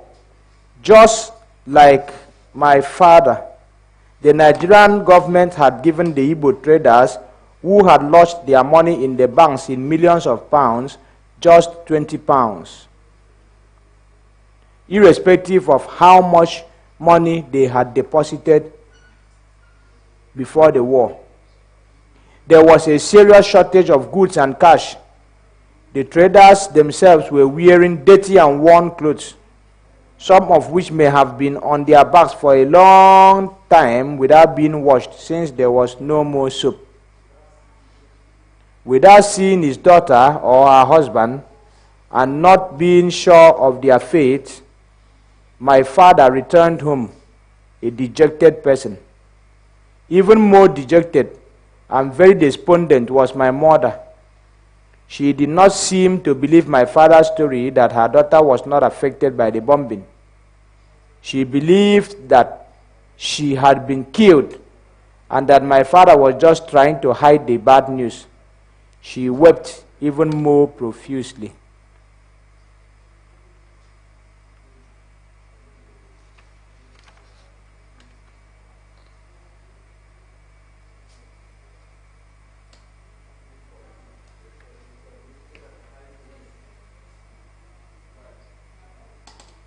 Chapter 40. The return of the lost sheep. My father was a very tenacious man who would not let up easily. After almost another month of a back and forth search and inquiry from anyone who had any information about Simeon Okeke at Aba, he came across someone who said he had seen him in his village called Oboruru in Olu, in the present-day Imo State. But that was in the thick of the war. My father said he had never been there before. But he said even if his daughter were in the jaws of a lion, he would go and fetch her from there. One morning, he hung his rosary on his neck and set out to the unknown destination amidst serious apprehension from all of us in the house. For 3 full anxious days, he went without a notice, without a trace. There was no way to know how he was, where he was, and whether he had seen the people he was searching for, or, for that matter, whether he himself was safe. My mother cried, and cried. For those days she neither ate nor slept. In the afternoon of the third day, I was sitting outside our house when I saw my father coming into our compound through a shortcut from the junction on the path under the large poles with white wires that passed beside our house. Closely following him was a woman carrying a child on her back. She looked very unkempt. The loincloth she wore was like the rag my mother kept for us to mop the floor. Her blouse was very old, dirty and torn, and she wore no shoes. She looked tired, hungry, and frightened. The child on her back was tied with an even dirtier piece of wrapper. It looked like a 2-year-old baby, fair in complexion, irritable, and crying. I did not know who the woman was. She could not be my sister because my sister had no child. But this woman was tall and dark in complexion, just like my sister. And then I looked closely and saw that face and those big bulging eyes. They were unmistakable. My sister. I rushed past my father and jumped on her as she was trying to hold and hug me.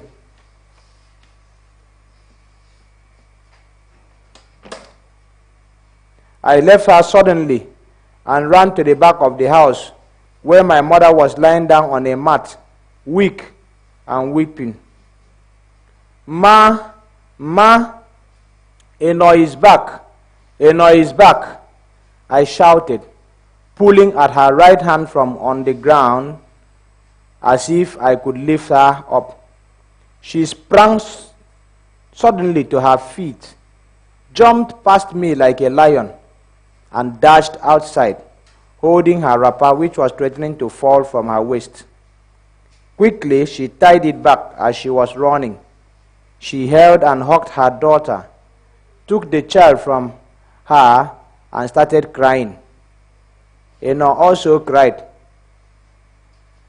My sisters came out, hugged her, and then everyone was crying. Within a short time, a small crowd had gathered. People were crying and hugging her, and I just stood there with my father with dry eyes, watching the drama. My father said he had gone to Simeon's neighbor in Aba, who told him he had seen him in the heat of the war, and offered to pay him money to take him to Simeon's village. Very few vehicles were on the road, as most of the vehicles had fallen into disrepair and not grounded because of a lack of spare parts and fuel during the war. He had to hire motorcycles to take them from one short distance to another. The journey was long and tedious. They were on a motorcycle, sometimes upward of an hour, and this happened more than 4 times on the first day. At a point, they could not continue the journey because night had fallen, and they had to sleep in one dingy brothel along the road in a village. The following morning, they woke up early. He had barely managed to sleep. He got up from the creaky metal contraption that served as a bed, on which a dirty foam and dirty smelling pillows were placed, and dressed up without a bath. His body was greasy, and all his limbs were paining him seriously. He hired yet another motorcycle. After another long and bumpy ride, they reached Simeon's village. It was a little sleepy and scant community. with many permanent buildings, some looking horridly built, and many being uncompleted. His guide took him to Simeon's family house. It was a small, rusty permanent building with a few rooms amidst other buildings. An old woman came out of the front door, and the guide spoke to her in Igbo language. He explained that they were looking for Simeon.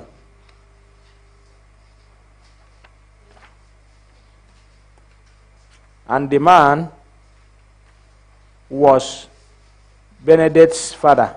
And the man with him was Benedict's father. When she heard this, her face brightened, and she shouted.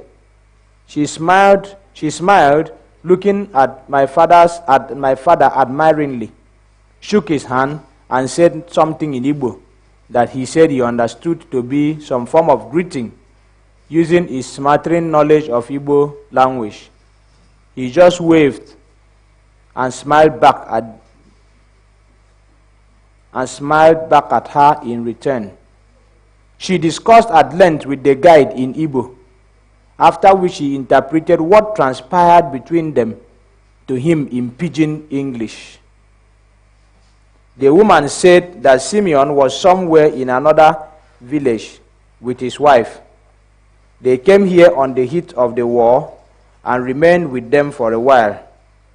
Then some villagers started insinuating that he was harboring a Nigerian woman. For fear that they might come for him and his wife and kill them, he disappeared from the village one night and took her to another village where she could remain indoors in a relative's house, out of the prying eyes of the public, to avert danger. The story the villagers knew was that he had left for Enugu with his wife. Only 2 family members knew where he was with his wife, and she was one of them. If he were not Benedict's father, what he would know would be that they were in Enugu.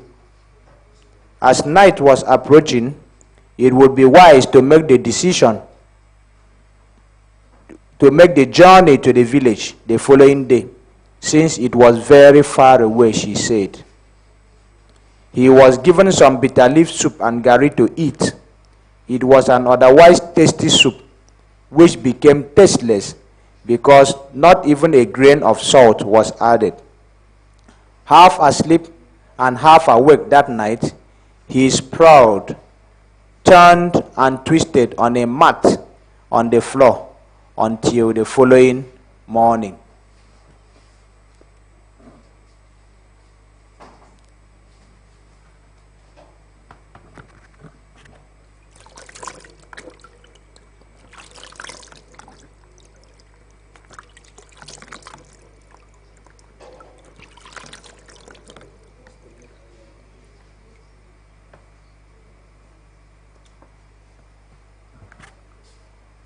He woke up early, his whole body aching with pains.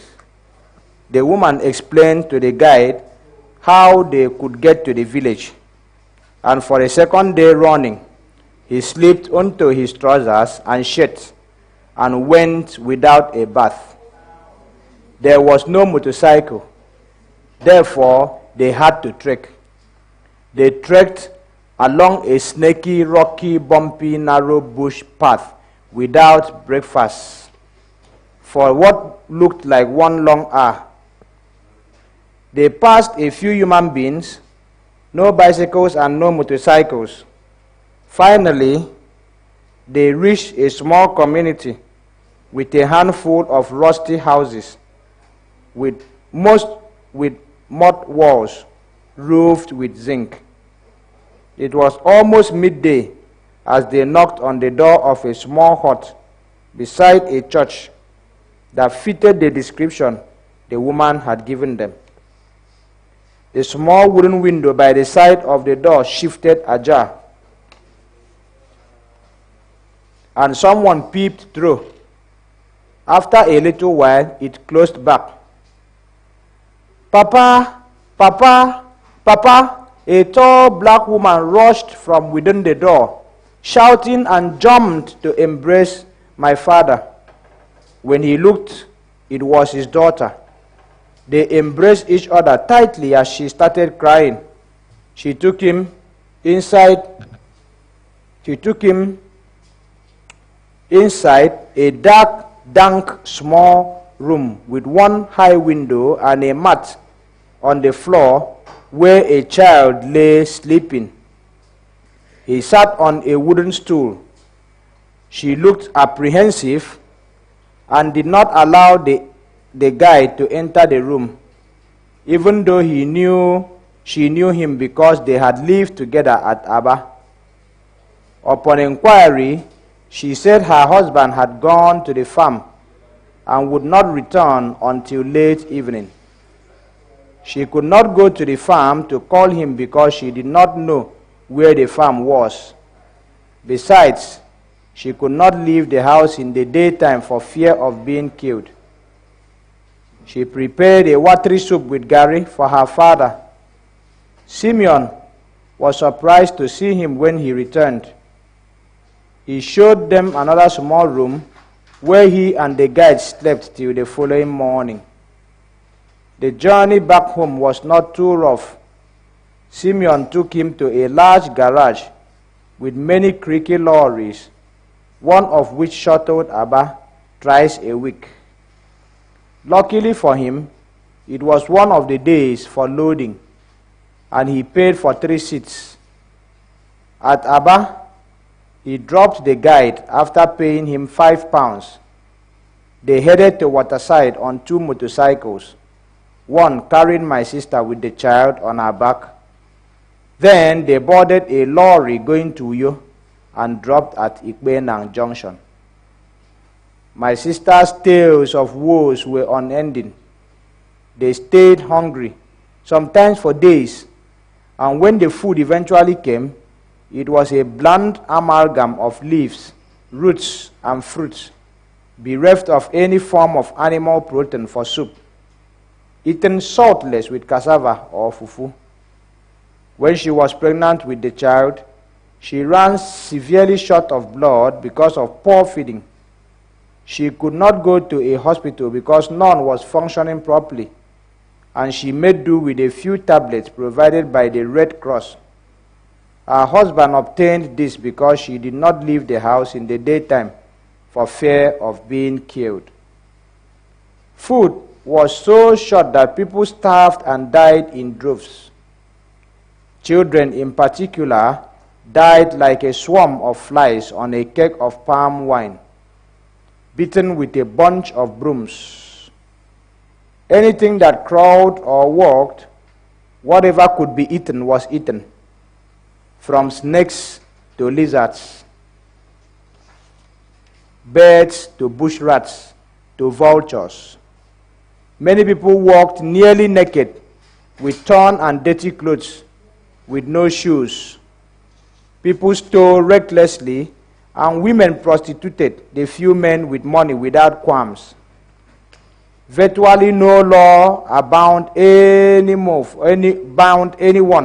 from committing any crime, and morality went into a free fall. It became a state of nature. Either you eat someone or you are eaten. Now, all this had mercifully ended. With it ended an era of avoidable losses, hunger, betrayals, extreme poverty, excruciating suffering, and bloodshed. But for me as a child, its end signaled just the beginning of yet another era of life's struggle. Part 3. Part 3. Facing the world.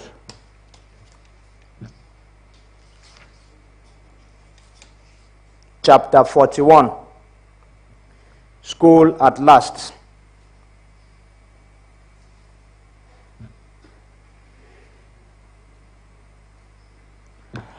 My father wanted me to go to school. I too loved school and was eager to go. And I went. After primary education, my father rode me on the back carrier of his bicycle to write the entrance examination into Queen of Apostles Seminary at Farabong for my secondary education. On the interview panel was the Reverend Father Silvanus Udo Etuk, the school rector, and one of the strictest disciplinarians I have ever met. After a grueling interview, I was selected into Class 1A. It was a class of very brilliant students, and we lived together in our dormitories. Many students in this same class later made their marks in various fields. Anthony Charles Esu became a member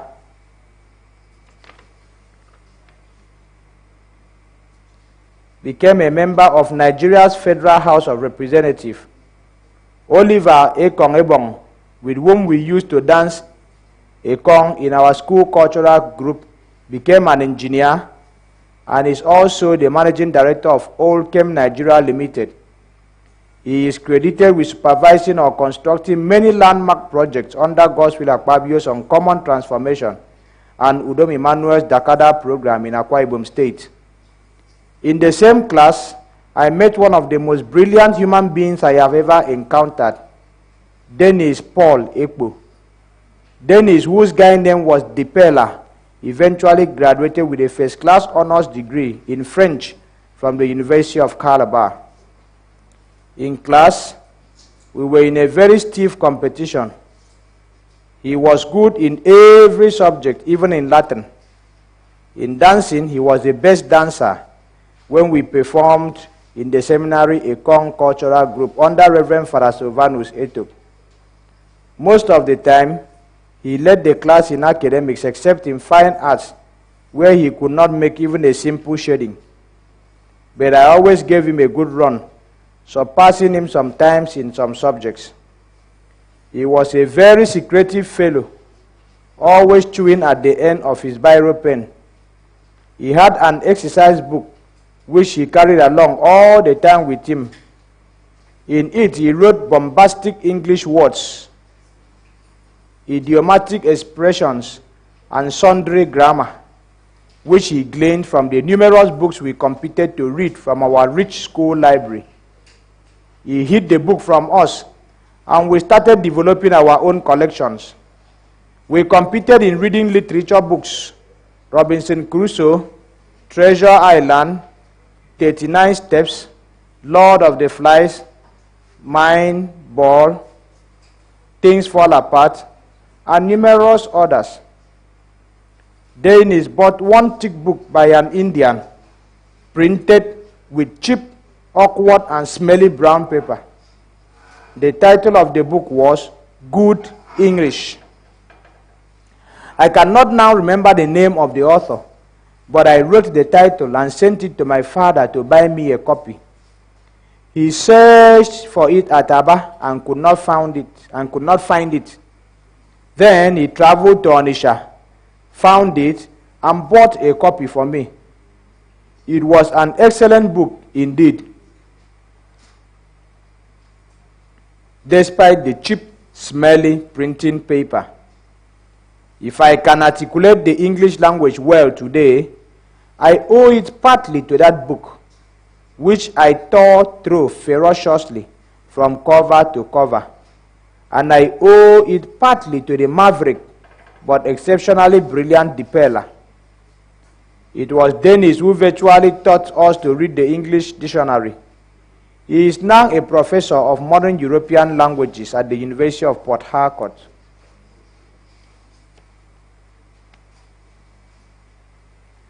In the same class, we also had Paul Ubum, a very jovial fellow whom we nicknamed A. Tropicana. He became a politician and lawyer. There was also my very brilliant best friend, Cyprian Dan Akpan, who later became an engineer. Arnold Udoka was in class 2. He was a very witty, brilliant, but stubborn fellow. In songs and dance, he was an all-rounder, singing in the school special choir and playing the local xylophone, which he and the then Reverend Father Silvanus designed and introduced into Catholic worship for the first time in history.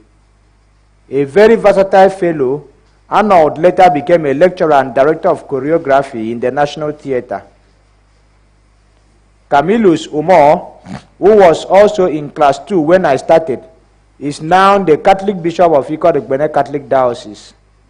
And Donatus Akpan, who was in the same class with him, is the Catholic Bishop of Ugoja Diocese.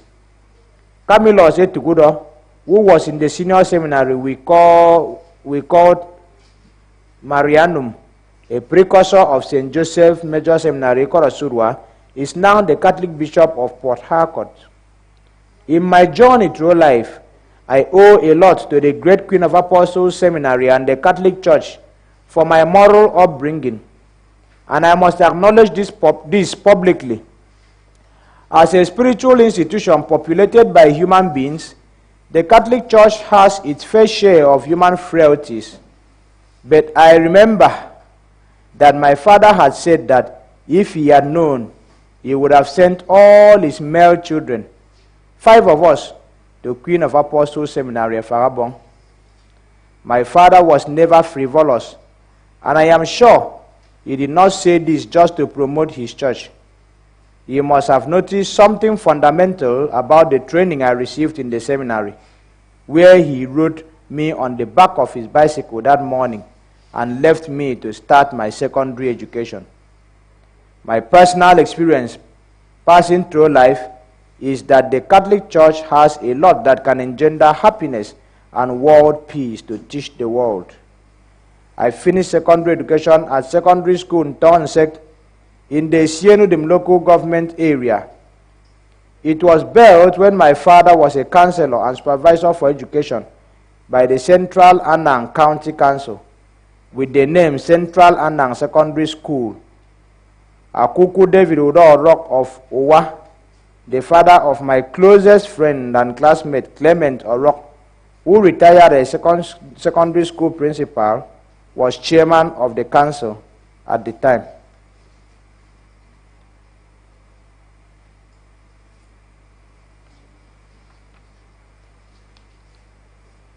There I also met some great people.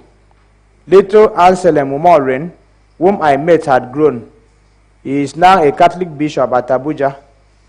Interestingly, all these bishops, who in character I remember as being very humble as young men, are from a Sienudem local government area where I come from. In my childhood mind, finishing secondary school was a huge relief. For 6 grueling years, I labored through the secondary school syllabus. It was therefore a rest period well-deserved and well-earned as I roamed and savored the village environment where I grew up.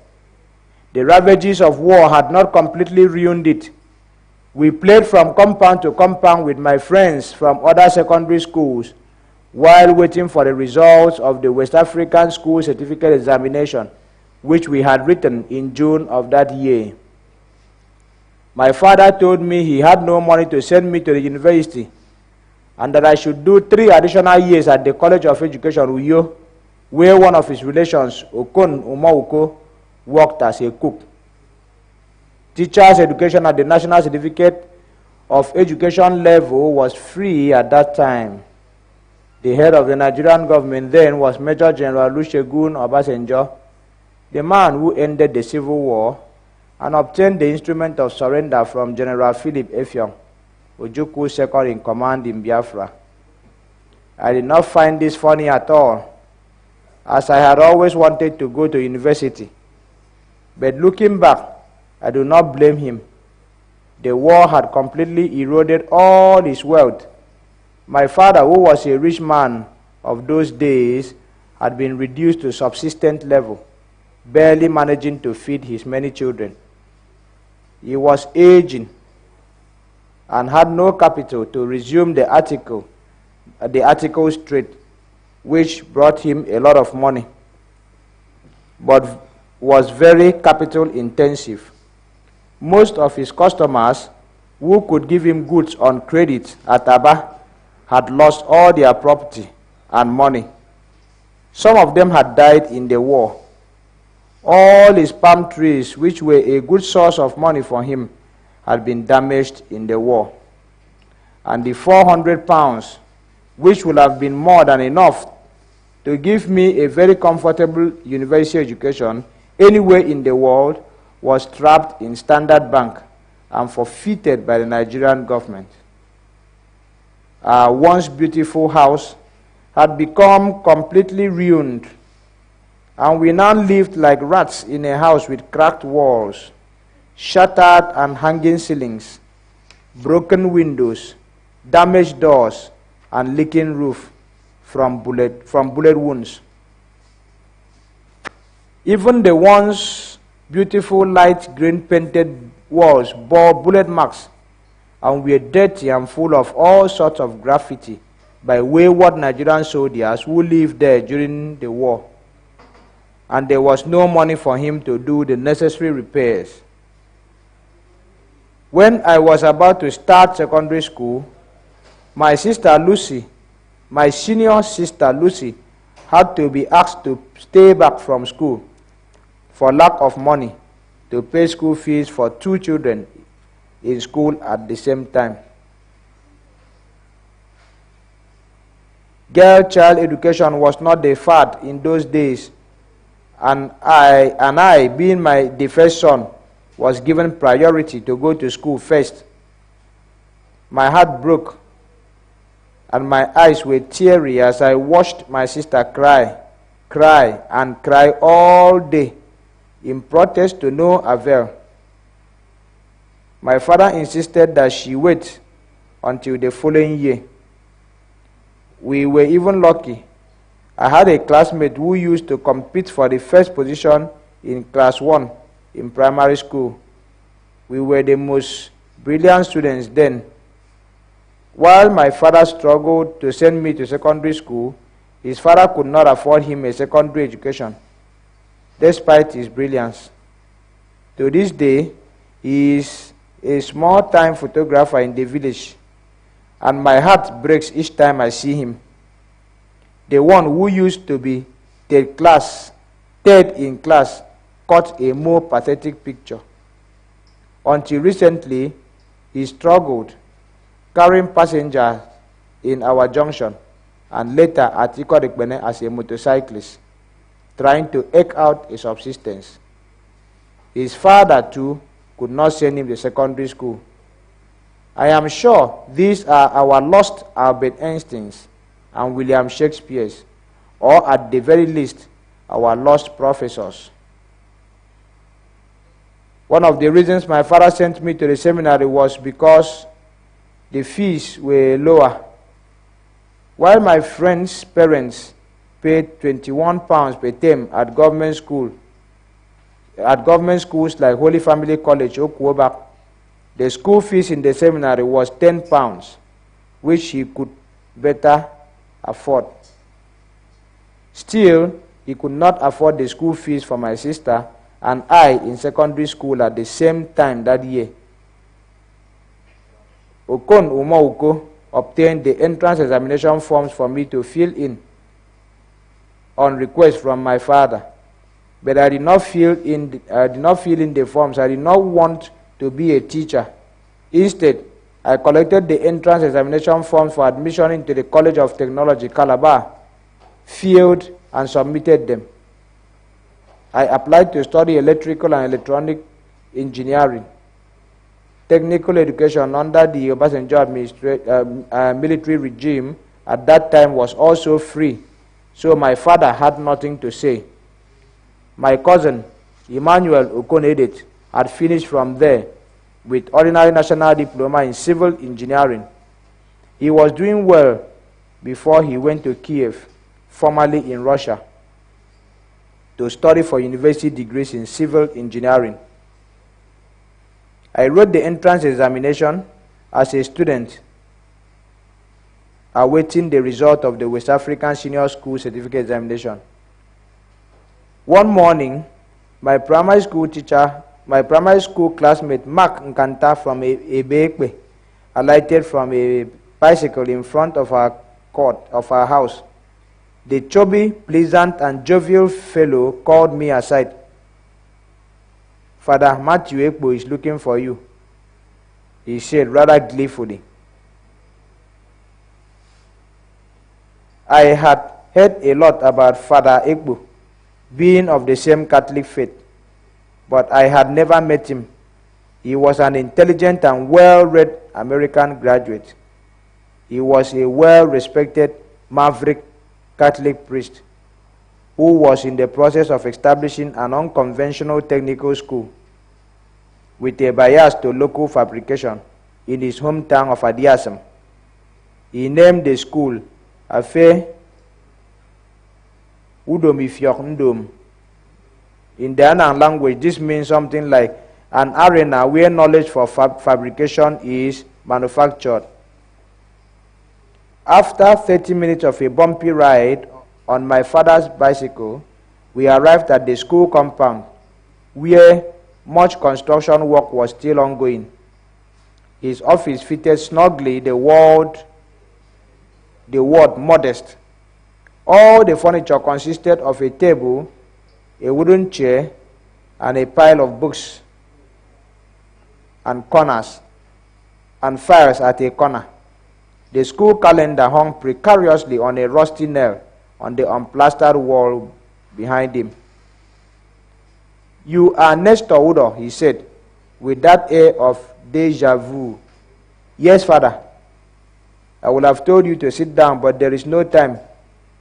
I am told you are good at mathematics, and I want you to teach our class 1 students. Follow me to the class," he said with an air of authority. As the students saw him entering their class, they stood up to greet him. "Good morning," in unison. "Class, this is your mathematics teacher. You can introduce yourself to them and take them for 30 minutes on any topic of your choice. Then come back to my office," he said as he observed my surprised expression, then left. I had never taught a class in my life. Though I used to solve mathematical problems for my fellow students in class, I had never taught in an organized setting. There was always a first time, I told myself, as I greeted the class and reached for a piece of chalk on the table. As I concluded the 30 minutes lesson on solving simple mathematical equations, I was shocked when both the students and the observing principal clapped in a standing ovation. Back in Father Ekbo's office, an ubiquitous-looking lady handed me an envelope.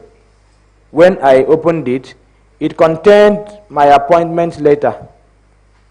When I arrived home that evening, my father handed me yet another letter. It was marked with the stamp of the College of Technology, Calabar, and it contained my admission letter. Father Ekbo's offer was an appointment I never took up, but at least he had made me a 30-minute teacher. I was looking forward to the journey to Calabar for 2 reasons. First, it would be the first time I boarded a ship, since at that time no road led from Ikodekbene or Uyo to Calabar. To get to Calabar, everybody traveled on a ship. I did not know that what you saw as a small object floating on water was actually a different and big world inside. People sat in rows and compartments. Others were drinking and eating, while some advertised and sold this or that ware. It was interesting to see that so many cars and lorries could be swallowed up in the belly of what looked like a tiny floating world of wonder. It was at once wonderful and scary to observe the wide expanse of water that reminded me of the phrase, world without end, as enunciated in the Catholic Creed. The second was that it would be the first time I started a higher education or entered the premises of a higher institution. After about an hour of floating on water, we landed at Calabar and I boarded a taxi. It took me through a labyrinth of wide and narrow streets I did not know, and finally wheeled into a large premises. The signage at the gate told it all, that this was the college. It was an entirely different world from our secondary schools. The buildings were large, the lawns were lush and green, and even the internal pathways were tarred. It was a wonder for a boy who was used to village life and small-time schools. The hostel room was cozy, neat and comfortable. I met my old classmate, my old schoolmate Cyril Udom, whom we schooled together in the seminary, and had taken the entrance examination in the same center. I also met other good friends in the same department. Matthew Ekanem, Iboro Ekandem, and Darake Udofiasien, all later became electrical engineers. A few months later, into the first term, after we started classes, the result of my school certificate examination was released.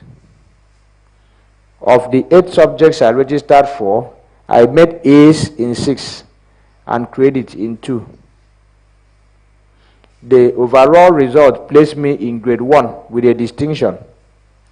When my mates heard about it, most of them said they would go to the university and study medicine if they had such an excellent result. I pretended as if I did not hear, given that my father had told me he could not afford a university education for me since he had no money. 2 weeks after, the statement of results obtained from our principal by my father was sent to me. Armed with this, I went to the department with more than a full dose of confidence for my registration. I met the head of department and showed him my result. For a long time, he gaped at the piece of paper. Then he looked up at me and waved at a seat.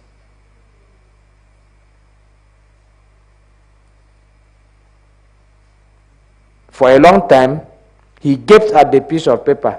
Then he looked up at me, waved at a seat, and I sat down. "Who is your father?" "Mr. Bartholomew Udo," I answered. "I have seen that from your name. I mean, who is he?" "What does he do?"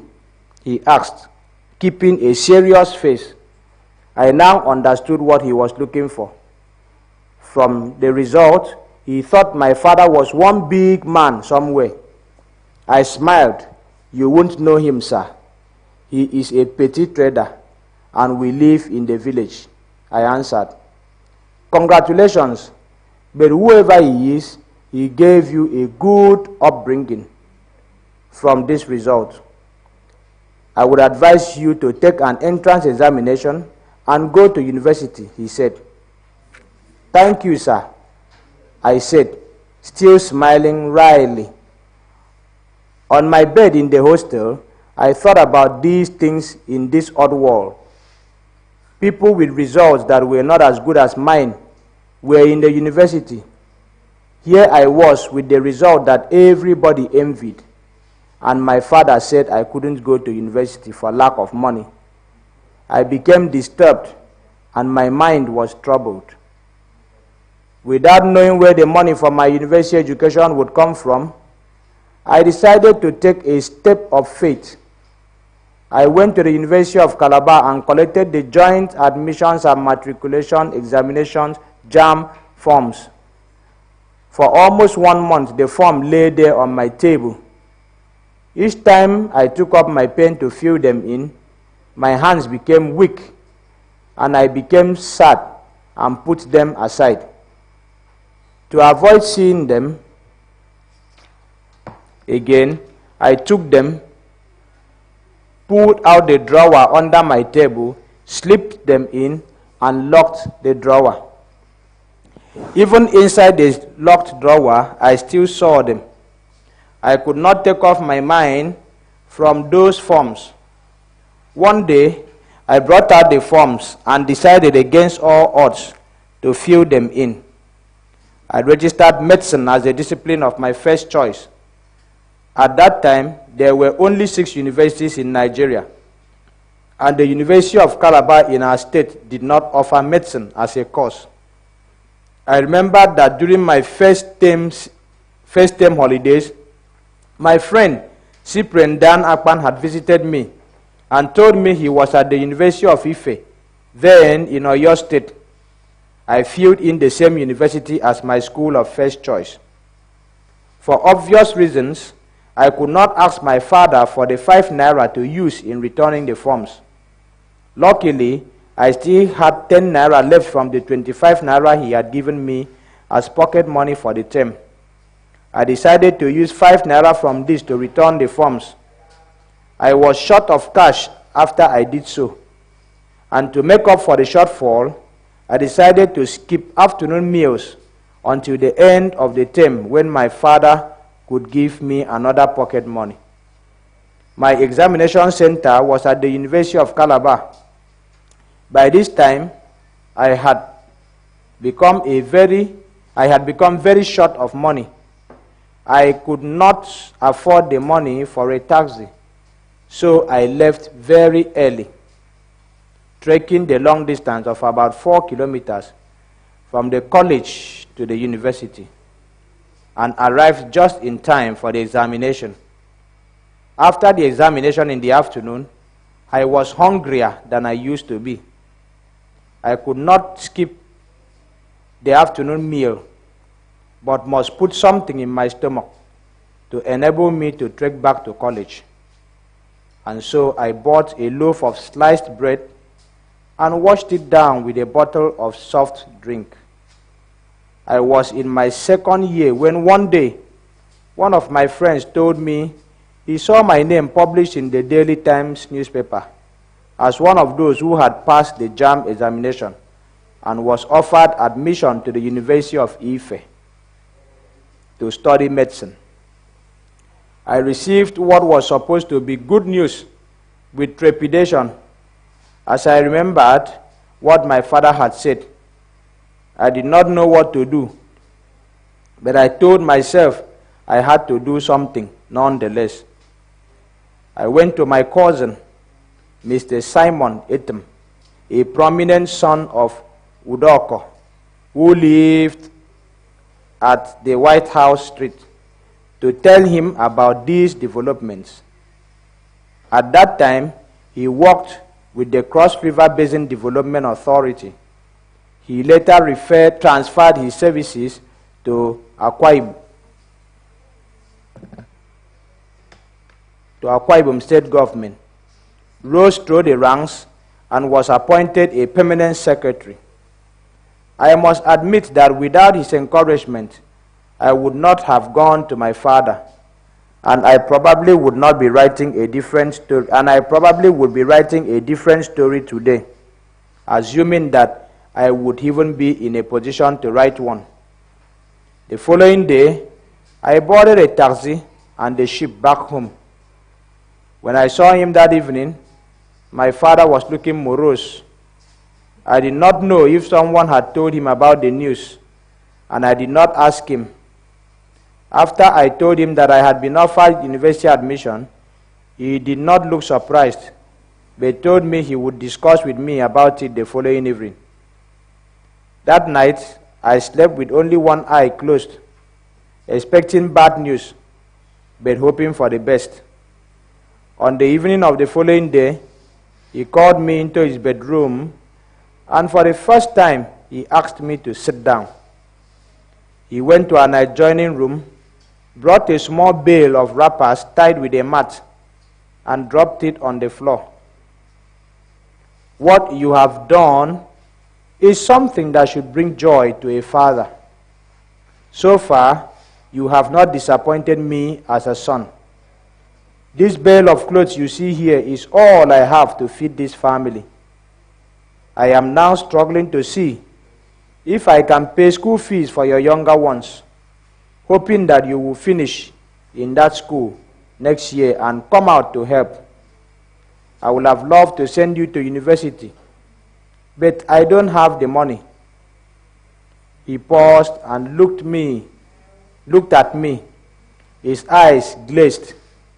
Then he continued, "You will go back to that school. God will help you to become what you want in life." And he looked away. I felt very tense.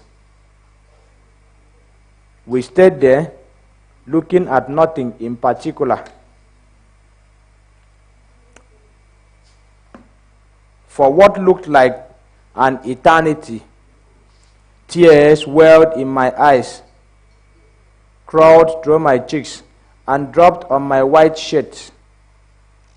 Suddenly, my nose became stuffy, and mucus dropped from my nostrils. It was the first time I remained for 3 days at a stretch without reading a book. I remained indoors, and the tears continued to flow very freely. I lost my appetite and ate very little. I felt as if my whole world had collapsed. My mother would just come into my room and stand with a heavy face and folded arms, looking at me. Then she sighed and left, picking up the uneaten full plate of food she had passed in the morning. Surprisingly, on the third day, I felt my strength return on its own. That morning, I ate voraciously and no longer felt the urge to cry. I packed my clothes into my bag and prepared to return to school at Calabar to continue my studies. Suddenly, I felt I should tell some of our relatives before returning to Calabar. Accordingly, I dropped my bag on my small table and went to the house of my father's cousin, Edith Akpan Udoko, whose baptismal name was Stanislaus.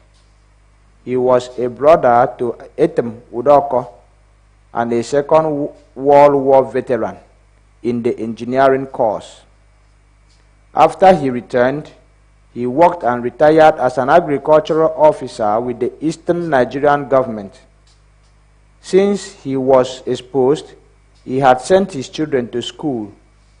From his little salary, he had trained Emmanuel, a civil engineer, Xavier, an aircraft maintenance engineer, Peter, a chemical engineer, Victor, a reverend father, Augustina, a teacher, and his first daughter, a lawyer. After listening to my story, he asked me to go back home and not to worry. Still not satisfied, I went to Etemuroko and narrated my predicament. "Okoro, is that the medicine that those who learn can cut up a human being in the hospital?" he asked me. "Yes, sir," I answered. "Go back home, don't worry," he said. In the evening of that day, a small boy came to my father and told him that Mr. Edith was looking for him. Still, another emissary came from Etemuroko. By the time my father returned from their houses, it was late in the night and I had slept. 3:40. 3:40. I do not know what these two great people told my father, I did not even bother to ask any of them. As a child before them, I could not do it, as that was not respectful in our culture. Until he died, I did not ask my father either. All I know is that things started to change as soon as my father returned from their houses. My father asked me to go to Calabar and bring my things back home. Within the next 2 weeks, things happened very fast. That Sunday, people from our church gathered at our house.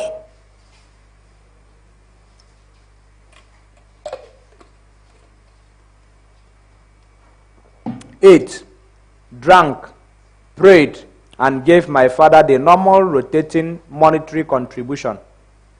And I was ready to go and start my university education. I did not know where Ife was located on the map. There was no telephone, so I could not call my friend Cyprian. In fact, I had never traveled out of our state before. I had never seen the name of Macpherson Okonna, my schoolmate at secondary school, Tonsek. I had seen the name of Macpherson Okonna, my schoolmate at secondary school, Tonsek, listed as one of those who had been given admission to study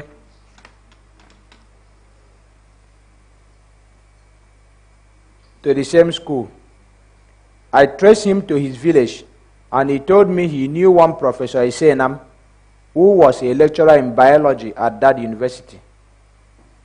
We planned to travel together the following week. That morning, I packed my few clothes in my small trunk. My father called me aside and handed me a small envelope containing a sum of 700 naira in 50 naira denominations. My mother added 10 naira, making it 710. He gave me an extra 20 naira for my transport. This is all the money I have. I am not sure where I will get another one when this one finishes. When you go, stay well. I know you will study well as usual. Do not fight with anyone. Always remember to say that prayer I taught you, he said. That was the prayer for protection, according to St. Patrick, which he told us he said when soldiers captured him. When he asked me to kneel down, it was the first time my mother and father laid their hands on me and prayed.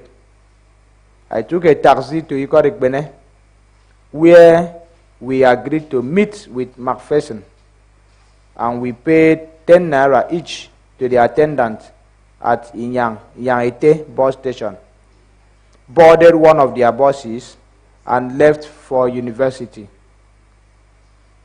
Chapter 42. More school, then a career.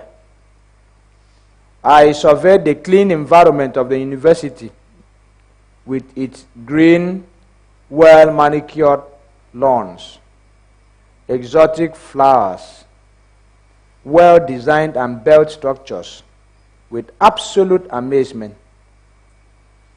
Everyone I met seemed to be proud of the university and had something good to say about its heritage and pedigree. They said it was the most beautiful campus in Africa, and I believed them, save for the University of Calabar, which was my examination center. I had never been to any other university, but even as I write, I still believe because I have never stayed in a place as beautiful and as well organized in Nigeria as that university. It was said to have been built by the government of Chief Obafemi Awolowo, the Premier of Western Region.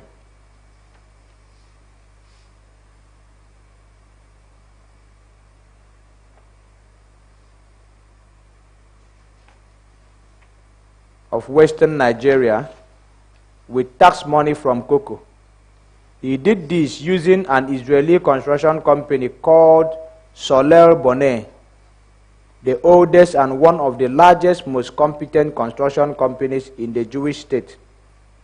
It was a most prolific undertaking, even given that even with a superfluity of oil money today, such visions are lacking in most of our leaders. I opened a bank account with Cooperative Bank the following day and lodged the money according to instructions from my father. Then we consummated all the registration procedures and I began my studies. Looking back, the most challenging path of my life has remained my first year in the university, with all the procedures, many of which involve financial expenditures. I projected that the money my father had given me to last the academic year might not last even one semester. Even during the war, I had never stayed hungry. The only time I did so was the short period in College of Technology, when I skipped meals to tide me over the period before going to my father for pocket money. But when my money depleted faster than I expected, I had no option but to devise a means of postponing the doomsday when it would finish completely. If the money finished before the academic year, I would have no option but to drop out of school. I never missed breakfast, but I skipped lunch altogether to save money.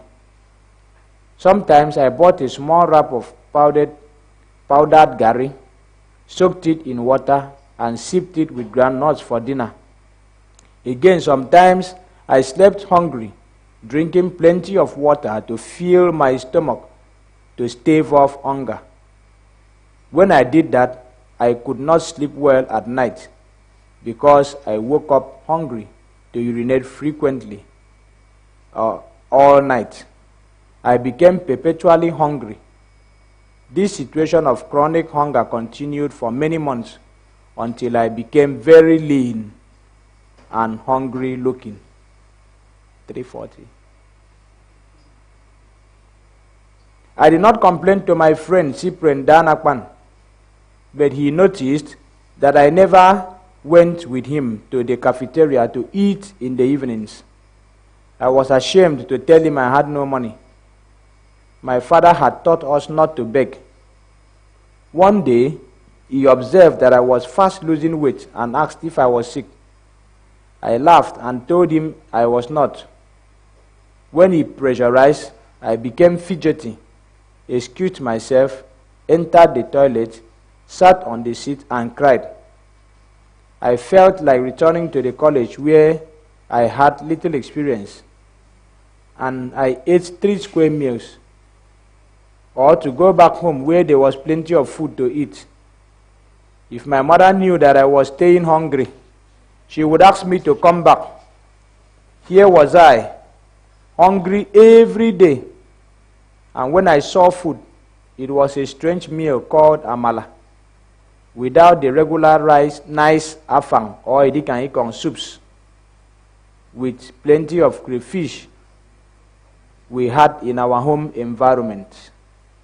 Every face was strange, and except CY, there was no other person to talk to freely. It was an acute cultural shock.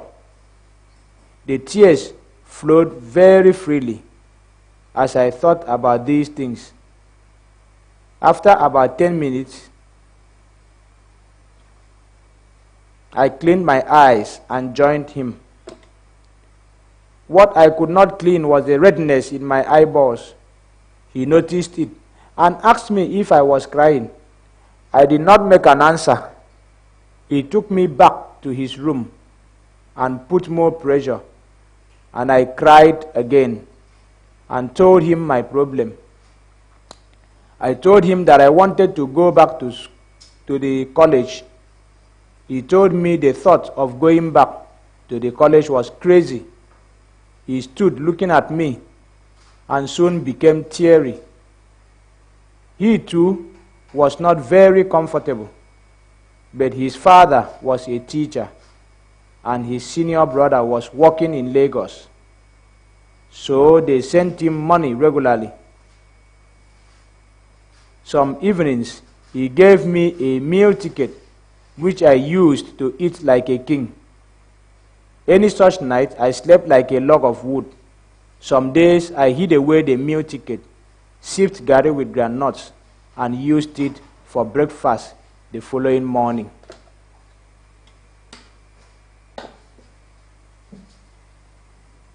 $3.40.